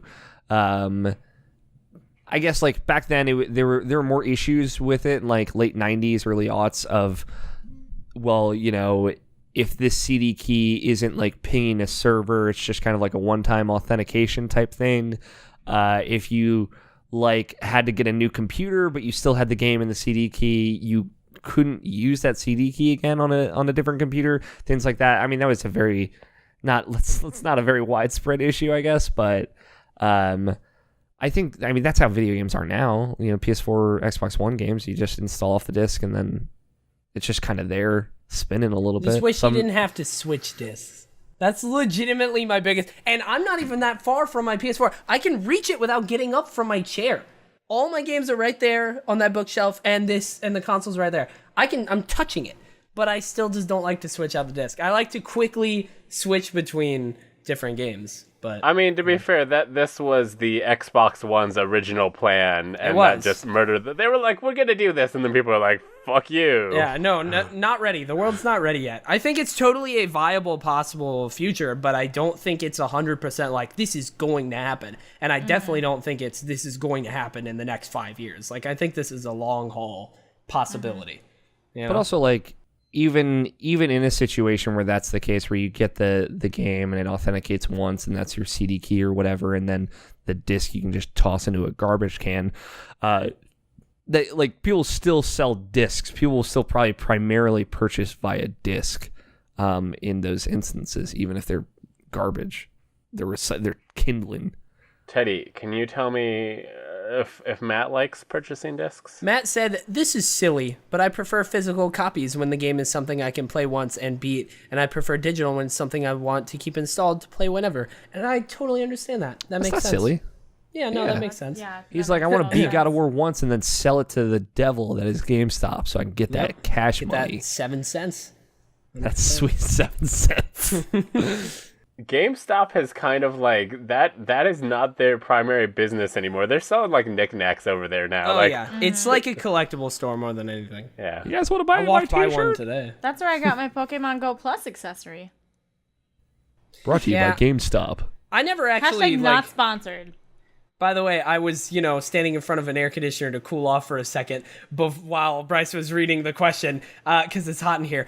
But I never actually said I am like almost 100% digital at this point. The only time I get physical is when I want the collector's edition, which is very rare.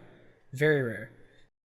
How's everyone feeling about statues? I feel like if you are pro physical, you are pro statue. That's I'm fucking legit the only it. reason I want collector's editions. And even then, it's like only of like certain franchises. Like, I don't know, like Uncharted 4 was the last collector's edition I got, and it's because Uncharted's like one of my favorite game series. But like, I don't know what else. Like Destiny, I guess, but even then, the last collector's edition was bad. Like, it wasn't great. There wasn't really even a statue. So like, I only get them if there is a statue, and even then, I only get them if it's like a franchise I really care about. I'm like so over statues though. I like statues. I just have this one little bookshelf of like a couple of statues, and it looks nice. They that Spider-Man collector's edition. Like, look at Spider-Man hanging on top of a block that we're gonna announce at E3, and it's like, dude, I don't fucking care about this statue. I think the last collector's edition I got was Persona 5. Before that, I wish I could have gotten that. Infamous 2? Oh my god. Real talk. Infamous 2 is my favorite game of all time, right? And really? Okay. Yes, actually. It's a weird take, but yes. It's a great game. And I want the collector's edition so bad, and I've wanted it for years because I just got it and I didn't know I would love it so much. But then like the collector's edition was like $60 for a while, and now it's like $200 because they're really rare. So I need to get on it sometime. That was like the last collector's edition. Then going forward, I'm like, man, I'm over statues. The only 2 collector's editions I will get after that, and I've lived true to it so far. It was Persona 5, the whatever Steal My Heart edition, which is excellent. I'm looking at my little Morgana plush right now. And Kingdom Hearts 3. So I want my dumb Japanese games. Fill me with your Kingdom of Hearts. You're not welcome back on the podcast. Fill me with Kingdoms of Hearts. No. Some people only get collector's editions if they don't know what's inside of it. Just like we don't know what's inside Kingdom Hearts. Is it light or is it dark? I'm calling out Darian right now, but I'm not sure if she even knows what I'm talking about. Wait, what? Oh, yeah, I don't. The inside thing? Yeah. Oh, I can't get that. Ha, good. You don't know want what it is, though. Yeah, we know what it is, and I want Do we? it, and I want it to be a centerpiece at my dining room table, but I can't afford it. It's very appetizing. That's how you whet the appetite before dinner. Oh yeah. Look at I this will have flesh lots ball. of dinner parties. Look at this. Look at this. Look at my sweet flesh boy. Back to the topic of the show. Yuri Gaspar said, "I believe until storage." Main homie. I believe until storage and internet services become advanced enough so that access to games is instantaneous. Until then, the medium of disc-based games will remain. To be fair, disc-based games are not instantaneous. You gotta wait for them to install and update and blah blah blah blah. If you look at the PC market, things like Steam and GOG will make online purchases safe and secure and also give you access to a database of games. I can't think of the last time I purchased a disc-based game on PC, but in Australia it is also cheaper to buy my games with physical release day and date of release, as you can save approximately $20 to $30 on discs. Whereas on the PlayStation Store, don't generally have discounts until 6 to 12 months down the line. Now, this is where I originally came up with a question, because I think it's all going to come down to money.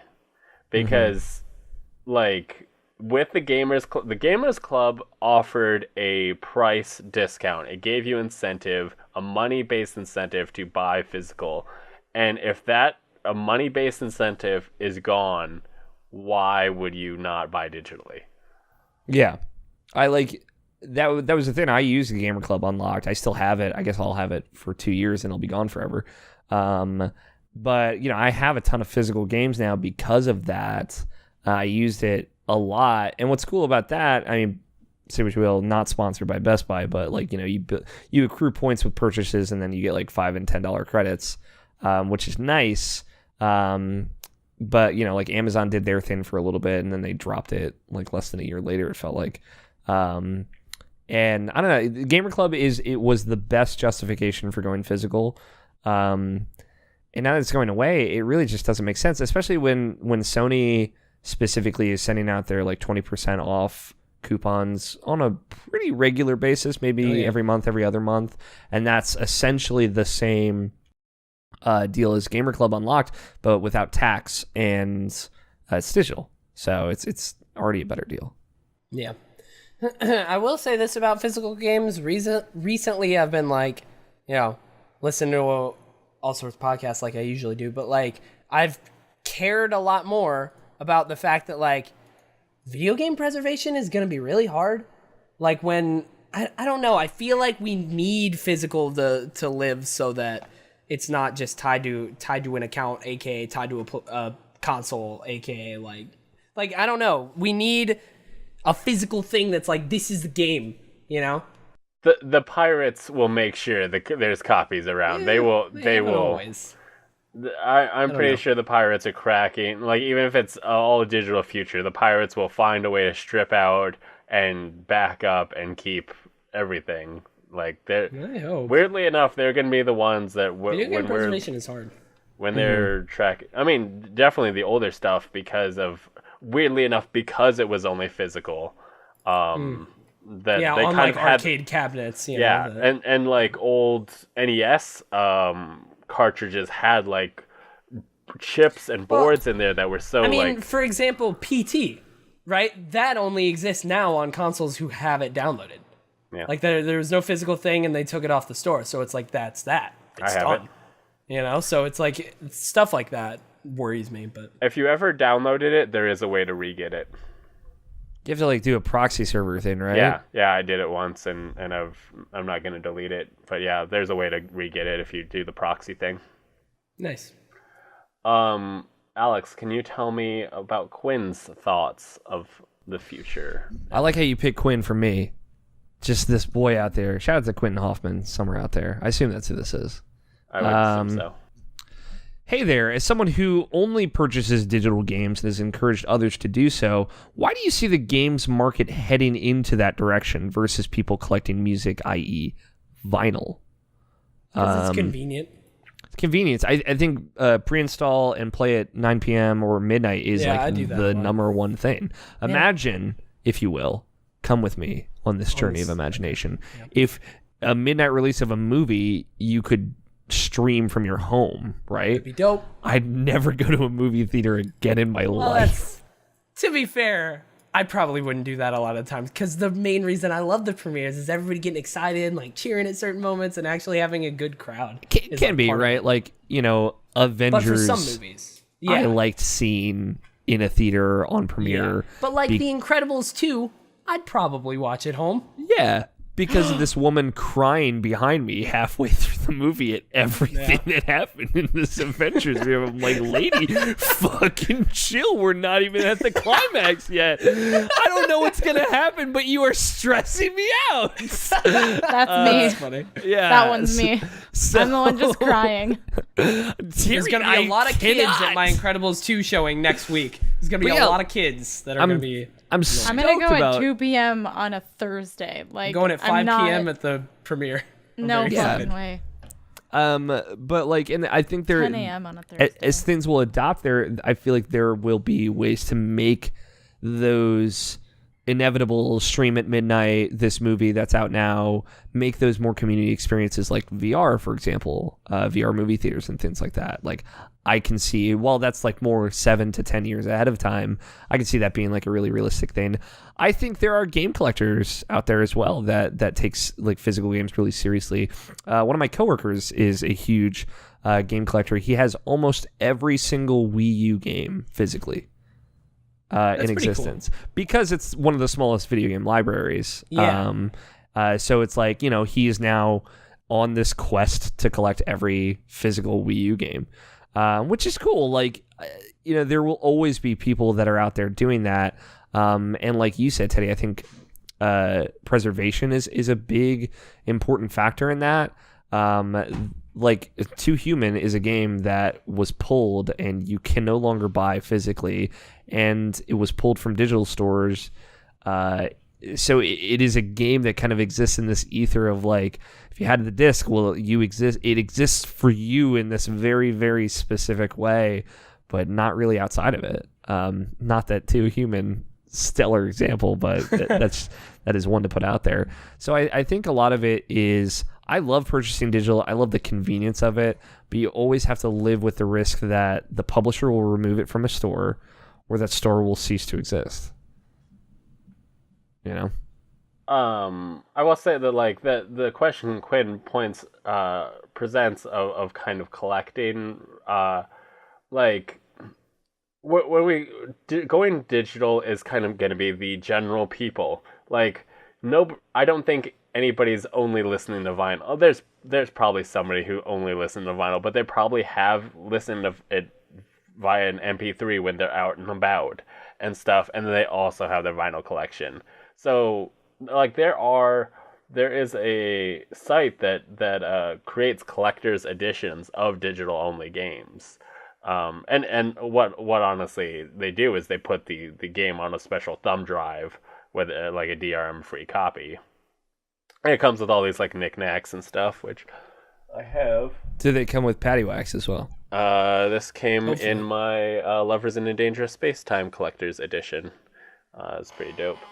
Another thing to bring up, I didn't mean to interrupt, is Limited Run is a company that exists to perpetuate physical games in like a very specific niche way, like Vita games physically, like and indie games physically. Them doing like Flint Hook and Stardew Valley and Lovers in a Dangerous Space-Time, things like that. Like, those are really cool, and companies are out there doing that, and they are spending just the right amount of money on stuff like that to maintain itself, to appease this very niche market of folks that are trying to get indie games physically and things like that. And that's cool for the indie developer or whatever developer, because they get to see their box in print, or their game in print. And it's cool for the collectors out there that are like, I love this game. I want to have a special edition, like, the Undertale partnership with Fangamer, that awesome little collector's edition of Undertale with like the pendant and everything, like super cool, super specific thing going through this company that is like procuring the parts and supplying to a very niche audience. I mean, I can really appreciate limited run and stuff like that. I mean, I haven't done anything specifically with them, but like for example, you guys know my weird love for a little MMO called WildStar that has definitely failed and died and whatnot, or not fully dead, but like is on the decline. But I won a giveaway from a streamer, Tally, who's like a big WoW and MMO streamer. From Mass Effect? What? I'm sorry.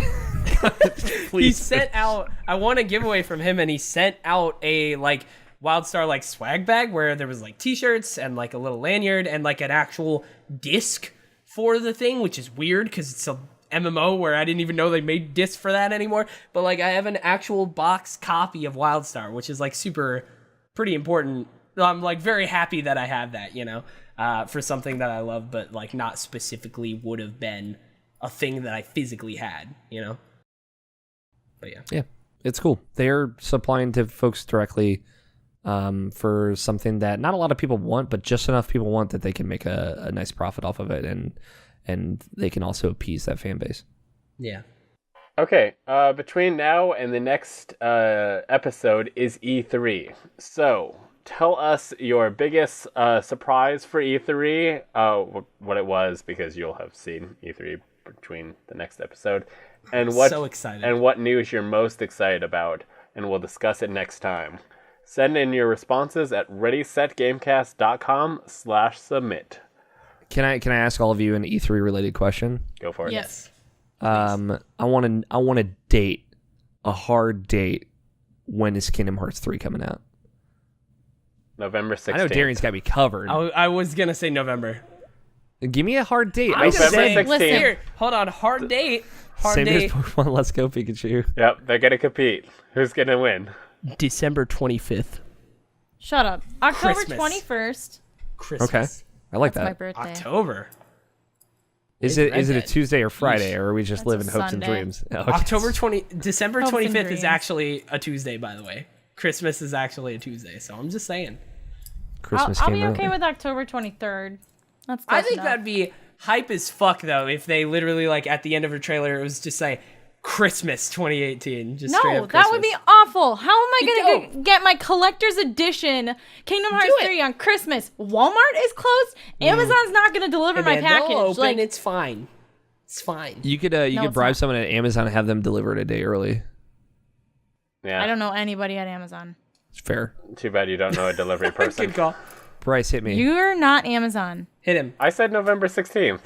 Okay, I'm sorry. Yeah, Pokemon okay. Day. November 6th is my one. Tuesday, November 6th. So, I like that. I just no. want to say, if Yeah?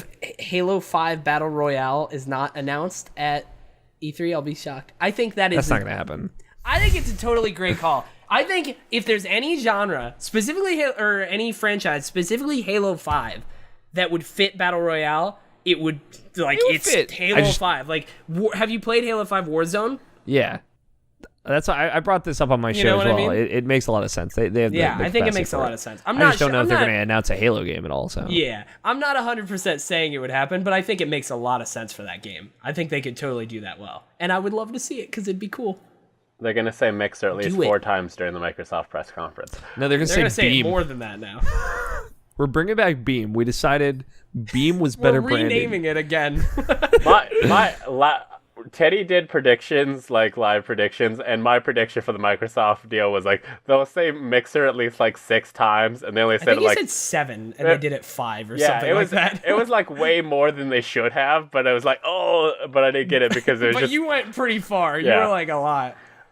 Anyway, if you have questions or comments and want to be part of the show, go to readysetgamecast.com/submit to submit a question, comment, or your favorite fruit for us to read on the show. Wow. Strawberries.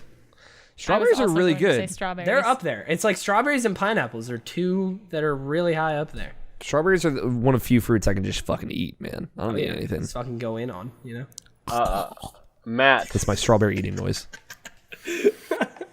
Matt does Matt said say? his favorite oatmeal topping is maple syrup. And he asked... Oh, yeah, that was our question last time. Yes. He asked, how often do you have fast food? Teddy. Way too often. Just way too often. I shouldn't. But, like, easily at least once a week. like that's just a baseline. Probably like once every other day. I don't know.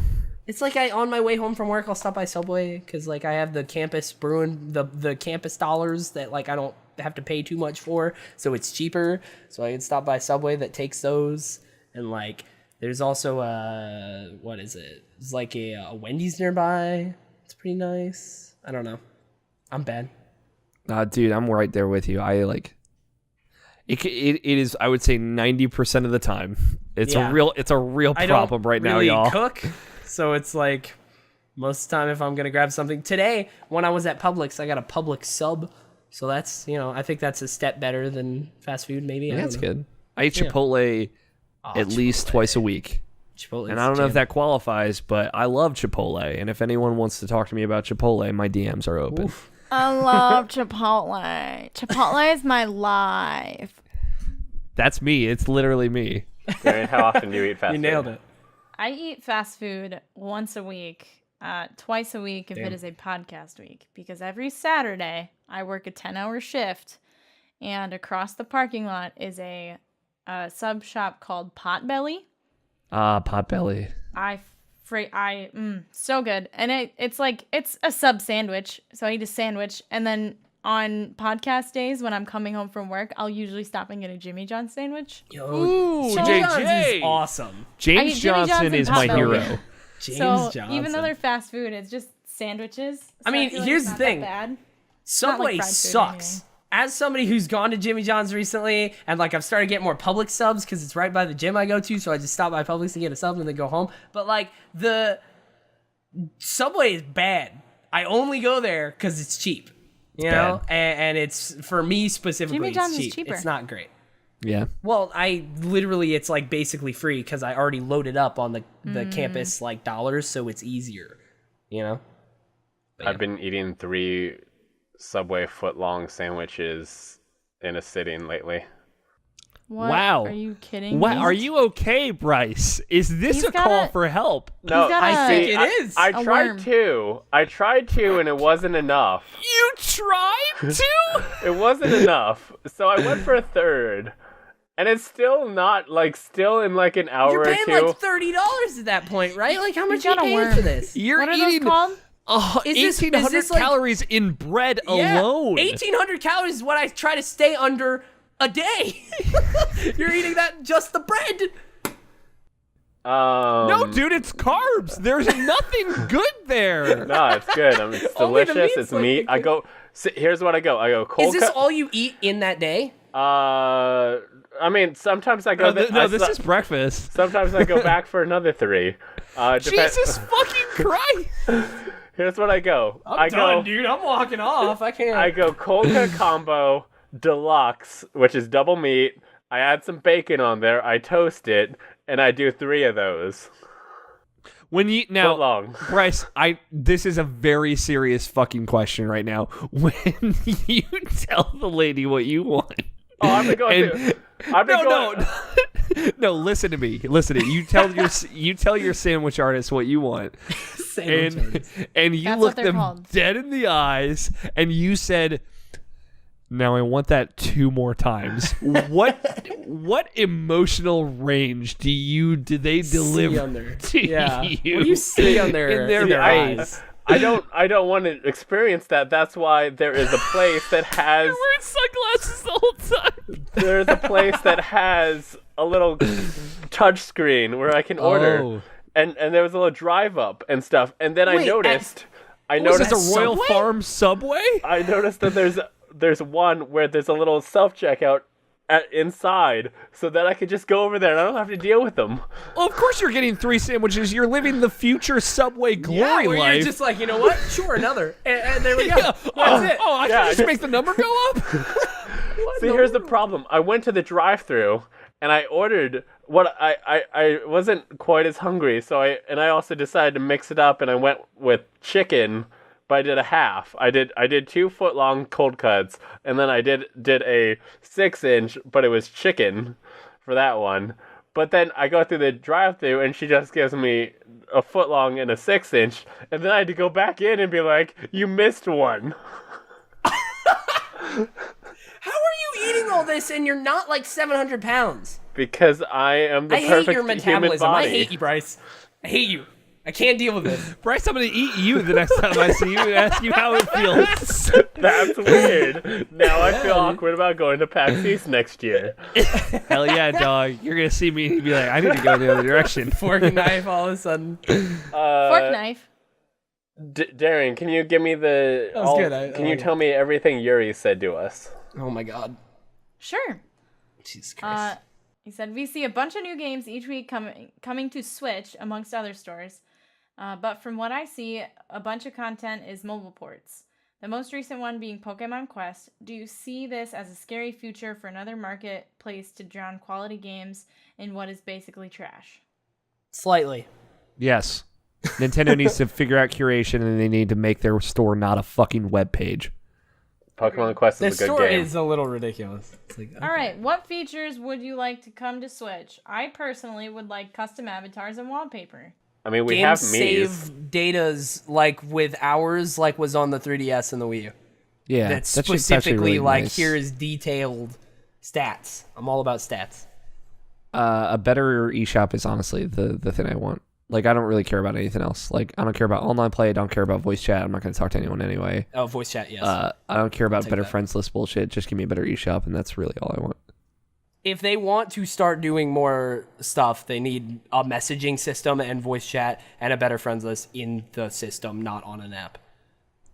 They Please, won't, though. thank you. They won't, but please. Thank you. Give me the classic games. Yeah. All right. Give me virtual. Fill me with virtual Alright. console I want games. ports, and I want them now. Do you want that Fire Emblem Battle? No, why I was about to say Fire Emblem Battle Royale. I don't know. I want to be able to play I meant Legend Tokyo of Mirage Zelda, Sessions. Ocarina of Time, and Legend of Zelda Majora's Mask on my Switch. That's what I want. Last time I played Fire Emblem, I had to stop because every single battle I was like figuring out the decisions and all that. But it was like where you're seeing numbers in your head and you're like mapping everything out like See the lines in the fucking code. a scientist. And I just started getting headaches every time I play. I'm like, I'm not smart enough for this shit. Did you ascend? I did not. It's like I started to, and then I was like, nah, you can't do this. You Come back found your down here. waifu and you let go? Yeah. Now that Teddy has returned, what are Oh, you going to do with his life model decoy? If you are scrapping it, can I take it for parts? Bryce So is going to actually eat it. This Teddy is actually an android. Who Do I have a dick? Why? That open to interpretation. If I'm the android, you know what Were I mean? you a 'Cause sex bot? What model number were you? Were you Yeah. WP 400? obviously I'm not a Right. sex bot. He's yeah, and he's wow. He's a Okay. stream But bot. no, you can't I'm have just parts. like I'm a stream bot. Yeah, Yeah, I'm there's a programmed to moment- stream. He's got There's a no moment- bottom. I'm ends at not the going waist. to. Have you seen it? Yeah, sure. Have you seen his dick? Have you seen my legs? Is more like what I was going for, but that's fine. No. I heard what you said. There's a moment in Detroit. I'm not gonna spoil anything. Where one of the androids' eyes turns like all black, and they turn into like video cameras, and that's what Teddy is. Yep. Okay. Only with porn. Yep.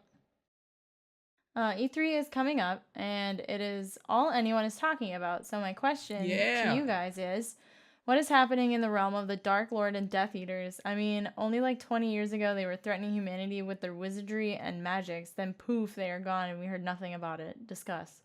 Harry Potter got rid of him. Well, yeah. I mean, Harry Potter murked that bitch. another way to put it. What I'm really curious about is like, because obviously there's always conflict. There's always light and dark. There's a balance, blah blah force. Avatar keeps the balance. I don't know if you know that. Oh, I swear to God, everything changed when the Fire Nation attacked. Yes, it did. Like, what is... And please, Lord, we don't need any more Harry Potter stories. I never ended up reading Cursed Child. Harry Potter's like one of my favorite things. I have. Besides the point. I haven't read it yet. Maybe I'll read it someday when I'm ready to let my childhood die.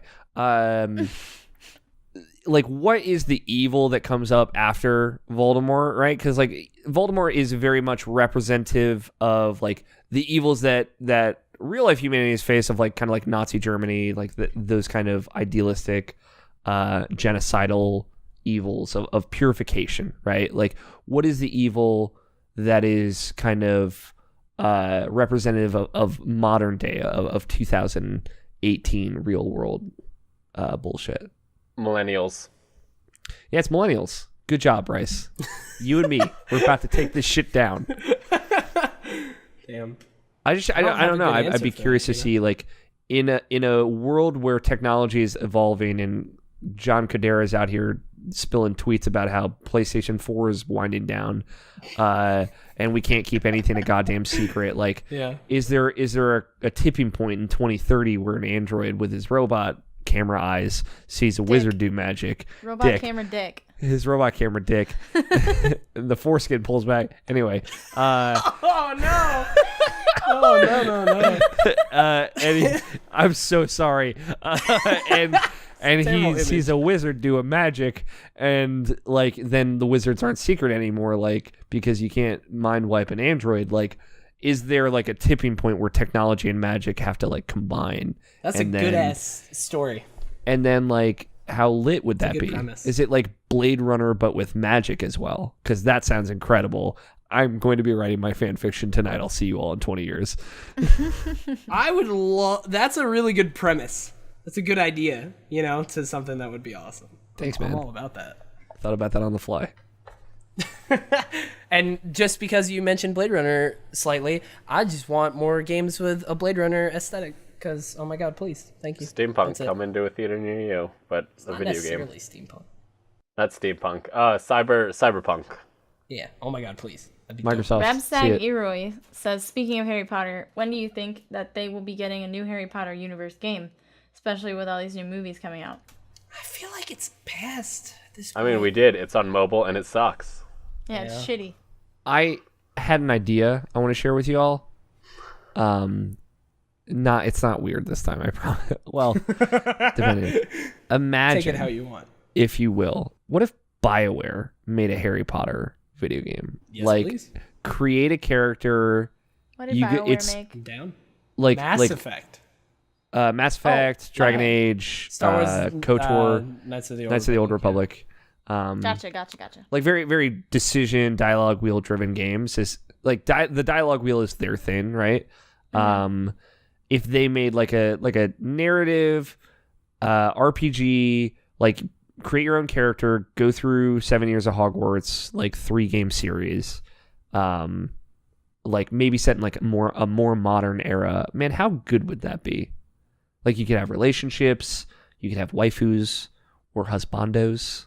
Waifus and husbandos are my life. It would be very good. I just want an Avatar MMO. But yes, this would be dope too. So then, leading into the next question from the Wildstar fanfiction version of Yuri, he says, if you play an MMORPG, what do you look for in it? And it sounds like Teddy looks for Avatar. Earthbending, airbend. No. Last Airbender MMO. Yeah, that would be lit. Yes, I've been going through the show. Don't get me started, but I've wanted to make this for a long time. I want to make like a really detailed video explaining like how it would work.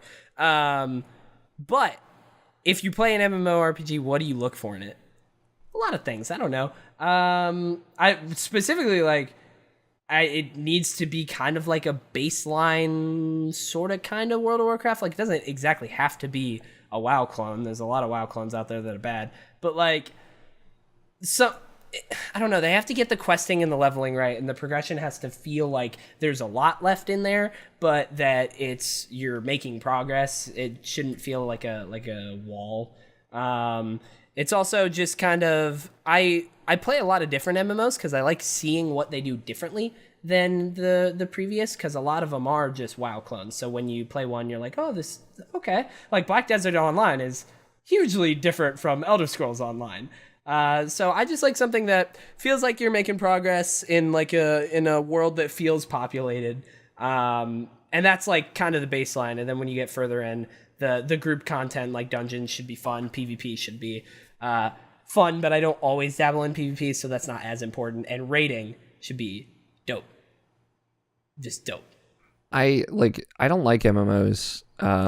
Destiny is the closest I've gotten to enjoying that, and even that it's so restricted. There's so many shackles on it. The thing I have really liked about that experience is the raids. Something that is just like unabashedly mysterious. Something that is not trying to give you a hint.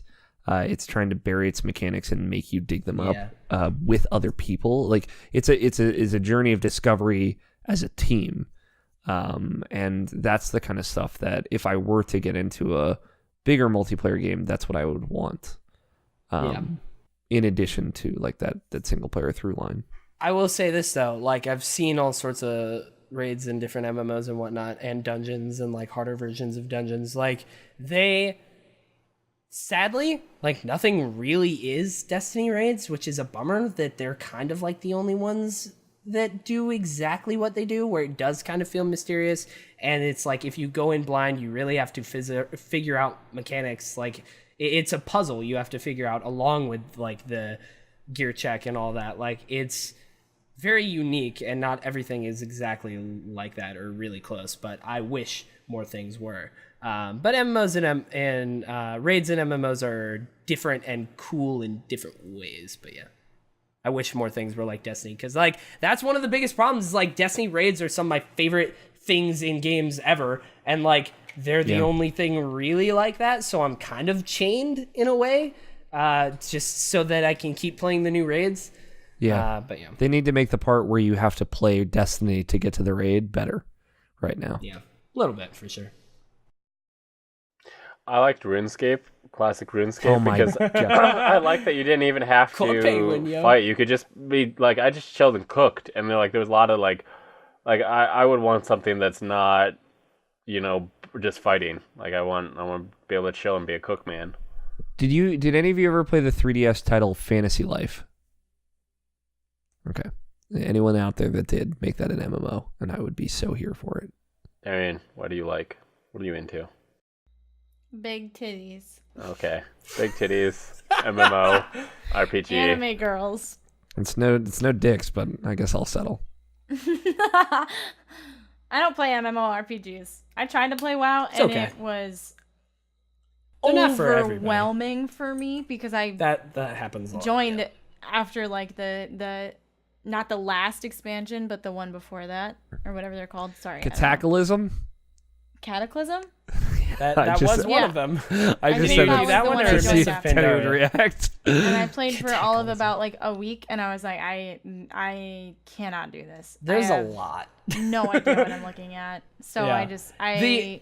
I'll say this: the one of the reasons like I really got into MMOs was when I was younger on a terrible PC. I played a little game called Lord of the Rings Online because I really loved the Lord of the Rings movies, and I was running at like 12 frames per second constantly. It was really bad experience looking back on it, but like I was just having so much fun because it felt like I was in Middle Earth.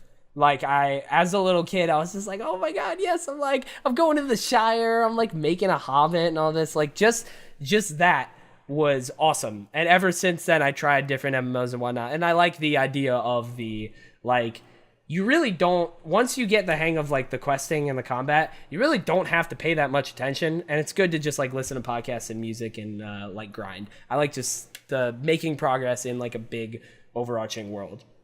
We all know Teddy, I feel like you really like grinding. I do really like grinding. I was going for that. Pokemon I'm sorry, Bryce. I stole your thunder. Yeah. I feel bad. No, it's okay. I'm not going to do that because from what I hear, the Switch does the grinding for you. Yep. Zyger asked some questions. Zyger says, ask Alex who he thought best boy in Detroit is, and why is it Connor? I don't understand why this was directed specifically at me. I feel like everyone here can answer who the best boy in Detroit is. Fun fact, the guy, so Connor, his storyline, the crux of it is a kind of buddy cop relationship with Hank Anderson, who's played by Clancy Brown, who you might know as Mr. Krabs. He's out there clipping his claws out there, just snip, snap, and talking about this Krabby Patty secret recipe. Is that the watermelon talking? No, we're way past this watermelon, man. Like the watermelon. The watermelon's we had one drink. Yeah, that was hours ago. Yeah, that's It true. The was watermelons have no legitimately effect now, hours it's ago. done. Multiple hours ago. So Clancy Brown, Hank Anderson, he's very good best boy in that game. Yeah, Connor's best boy. He's complicated. He's very cute. Okay. Flipping around. Best boy is Luther, and no one can tell me anything. I was gonna bring up Luther too, but I don't want to He spoil. is the purest boy. Yeah. And then Zyger says to me, why do robots have to have either a penis or no penis, Bryce? Why can't they have a vagina? Why's it gotta be dick or nothing? Girl bots have rights too, Bryce. I agree. One, I believe the story indicates the girl bots don't have rights, and also boy bots don't have rights. And Did you correct the typing in that? maybe. I don't know. Because I mean in the chats, which we Yeah. don't usually acknowledge, but he said why it's gotta be dick or nothing, and Why it's gotta be? why it's gotta be. So sorry. And, that bothered me, 'cause honestly, I thought the I'm- first time I read it. I'm just upset that I didn't talk more about the third option, which I don't know about, but I'm willing to learn. I want to do the research, and I want to find out about the secrets that this unholds.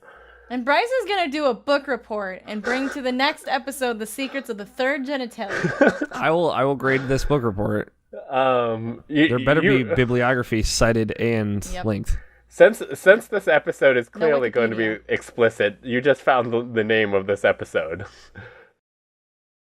It has to just be robot dick, right? Ready, Set, Gamecast, episode 20, The Secrets of the Third Genitalia. Okay, that's better Yes. than robot That's dick. like Harry Potter book 2 levels of great. Grunt Cooker says, I hear all this talk about LOL and Dota 2. Thoughts on the dying game called Smite? So this is the Don't friend call I it said who LOL. got really into Smite on the Xbox. Smite's a fine game. It's all right. I like the perspective is really cool, the third person perspective and all that. It's fine. It's just like it came out at a weird time for me to like get into it. Like I was done Smite with has League, its- I think. It has its passionate fan base too. Yeah. I feel It's like they're still alive pretty strongly. I feel like the folks what make Smite are like they're trying to kill it with they have like another spin-off game of Smite. I don't remember what it's called. Well, it's very different. They're trying to do like all sorts of different stuff. Like they have Paladins, and now they have Smite, I believe, Tactics, which is literally like a card-based tactics Yeah. game, they said. And I was like, that sounds interesting. I should try that, but I haven't tried that out. But it's like way different. Yeah, it's High Res Studios. Yeah. Their High Res is fine. Like I Yeah, feel like they're still for pretty sure. big. So I was Smite for the Rivals while was what I was when I was thinking trying to learn Mixer. I would see like almost every time when I would look, like Smite Pro League or whatever would be on, and they almost always had like 5,000 to 10,000 viewers. And I was like, I mean, it's not League of Legends, obviously, it's not Dota, but it's like they have their fan base. You know? That's doing all all of the questions, which brings us into housekeeping. Oh my god. Go to ReadySetGamecast.com for links to the podcast on all your favorite podcast services, including iTunes, Google Play, and Stitcher, as well as the video version on YouTube.com/LastGeek. Are you ready, Alex?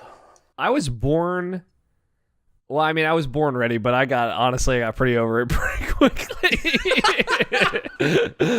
If you like the show, please subscribe, rate, and review it on iTunes and Stitcher. It helps us grow and become more powerful. Smash that like button. Ring the bell. Yeah. Subscribe. Subscribe. Twitch like- Prime. Subscribe. I don't know. Also, other Last Geek stuff. This is your regular reminder that GameMate Corp has a new episode. We made the Harry Potter simulator. Harry Potter LARP. Live action roleplay, Harry Potter. Great times. Yes, you did. The next episode of Ready Set Gamecast, we will be joined by a person who Alex is going to say their name because I'm not going to try. I'm gonna say that. Where is it listed? Caitlin. It's Caitlin. Oh, Caitlin Gillies Gillies Row. Row. Okay. That's not hard. I would have said it Bryce bad. just can't pronounce things. Yeah. It's true. I mean, to be fair, you can't spell my last name to save your life, Bryce. It's got 2 L's in it. Jesus, man. Caitlin nope. Okay. Gillies. Gillies Rowe Gillies. from Your Geeky Gal Pal. consider this your official Get Hype request. Now, this is the time, Alex. This is your moment. Where can people find you? Oh shit. You know what the funny part is? Like 89% of your listeners didn't make it this far. So like in canon, they're just here listening to however much the show they listen to, and they're like, "Who the fuck is this person? Yeah, Why is probably he?" a And keep good talking idea about to robot do it at the dicks and this third genitalia. You and know, he's that got hot means takes the on ones who Pokemon? made it here and are ready to hear where you're from, they're ready. You know what I mean? Dude, they're Yeah, committed. they're in it.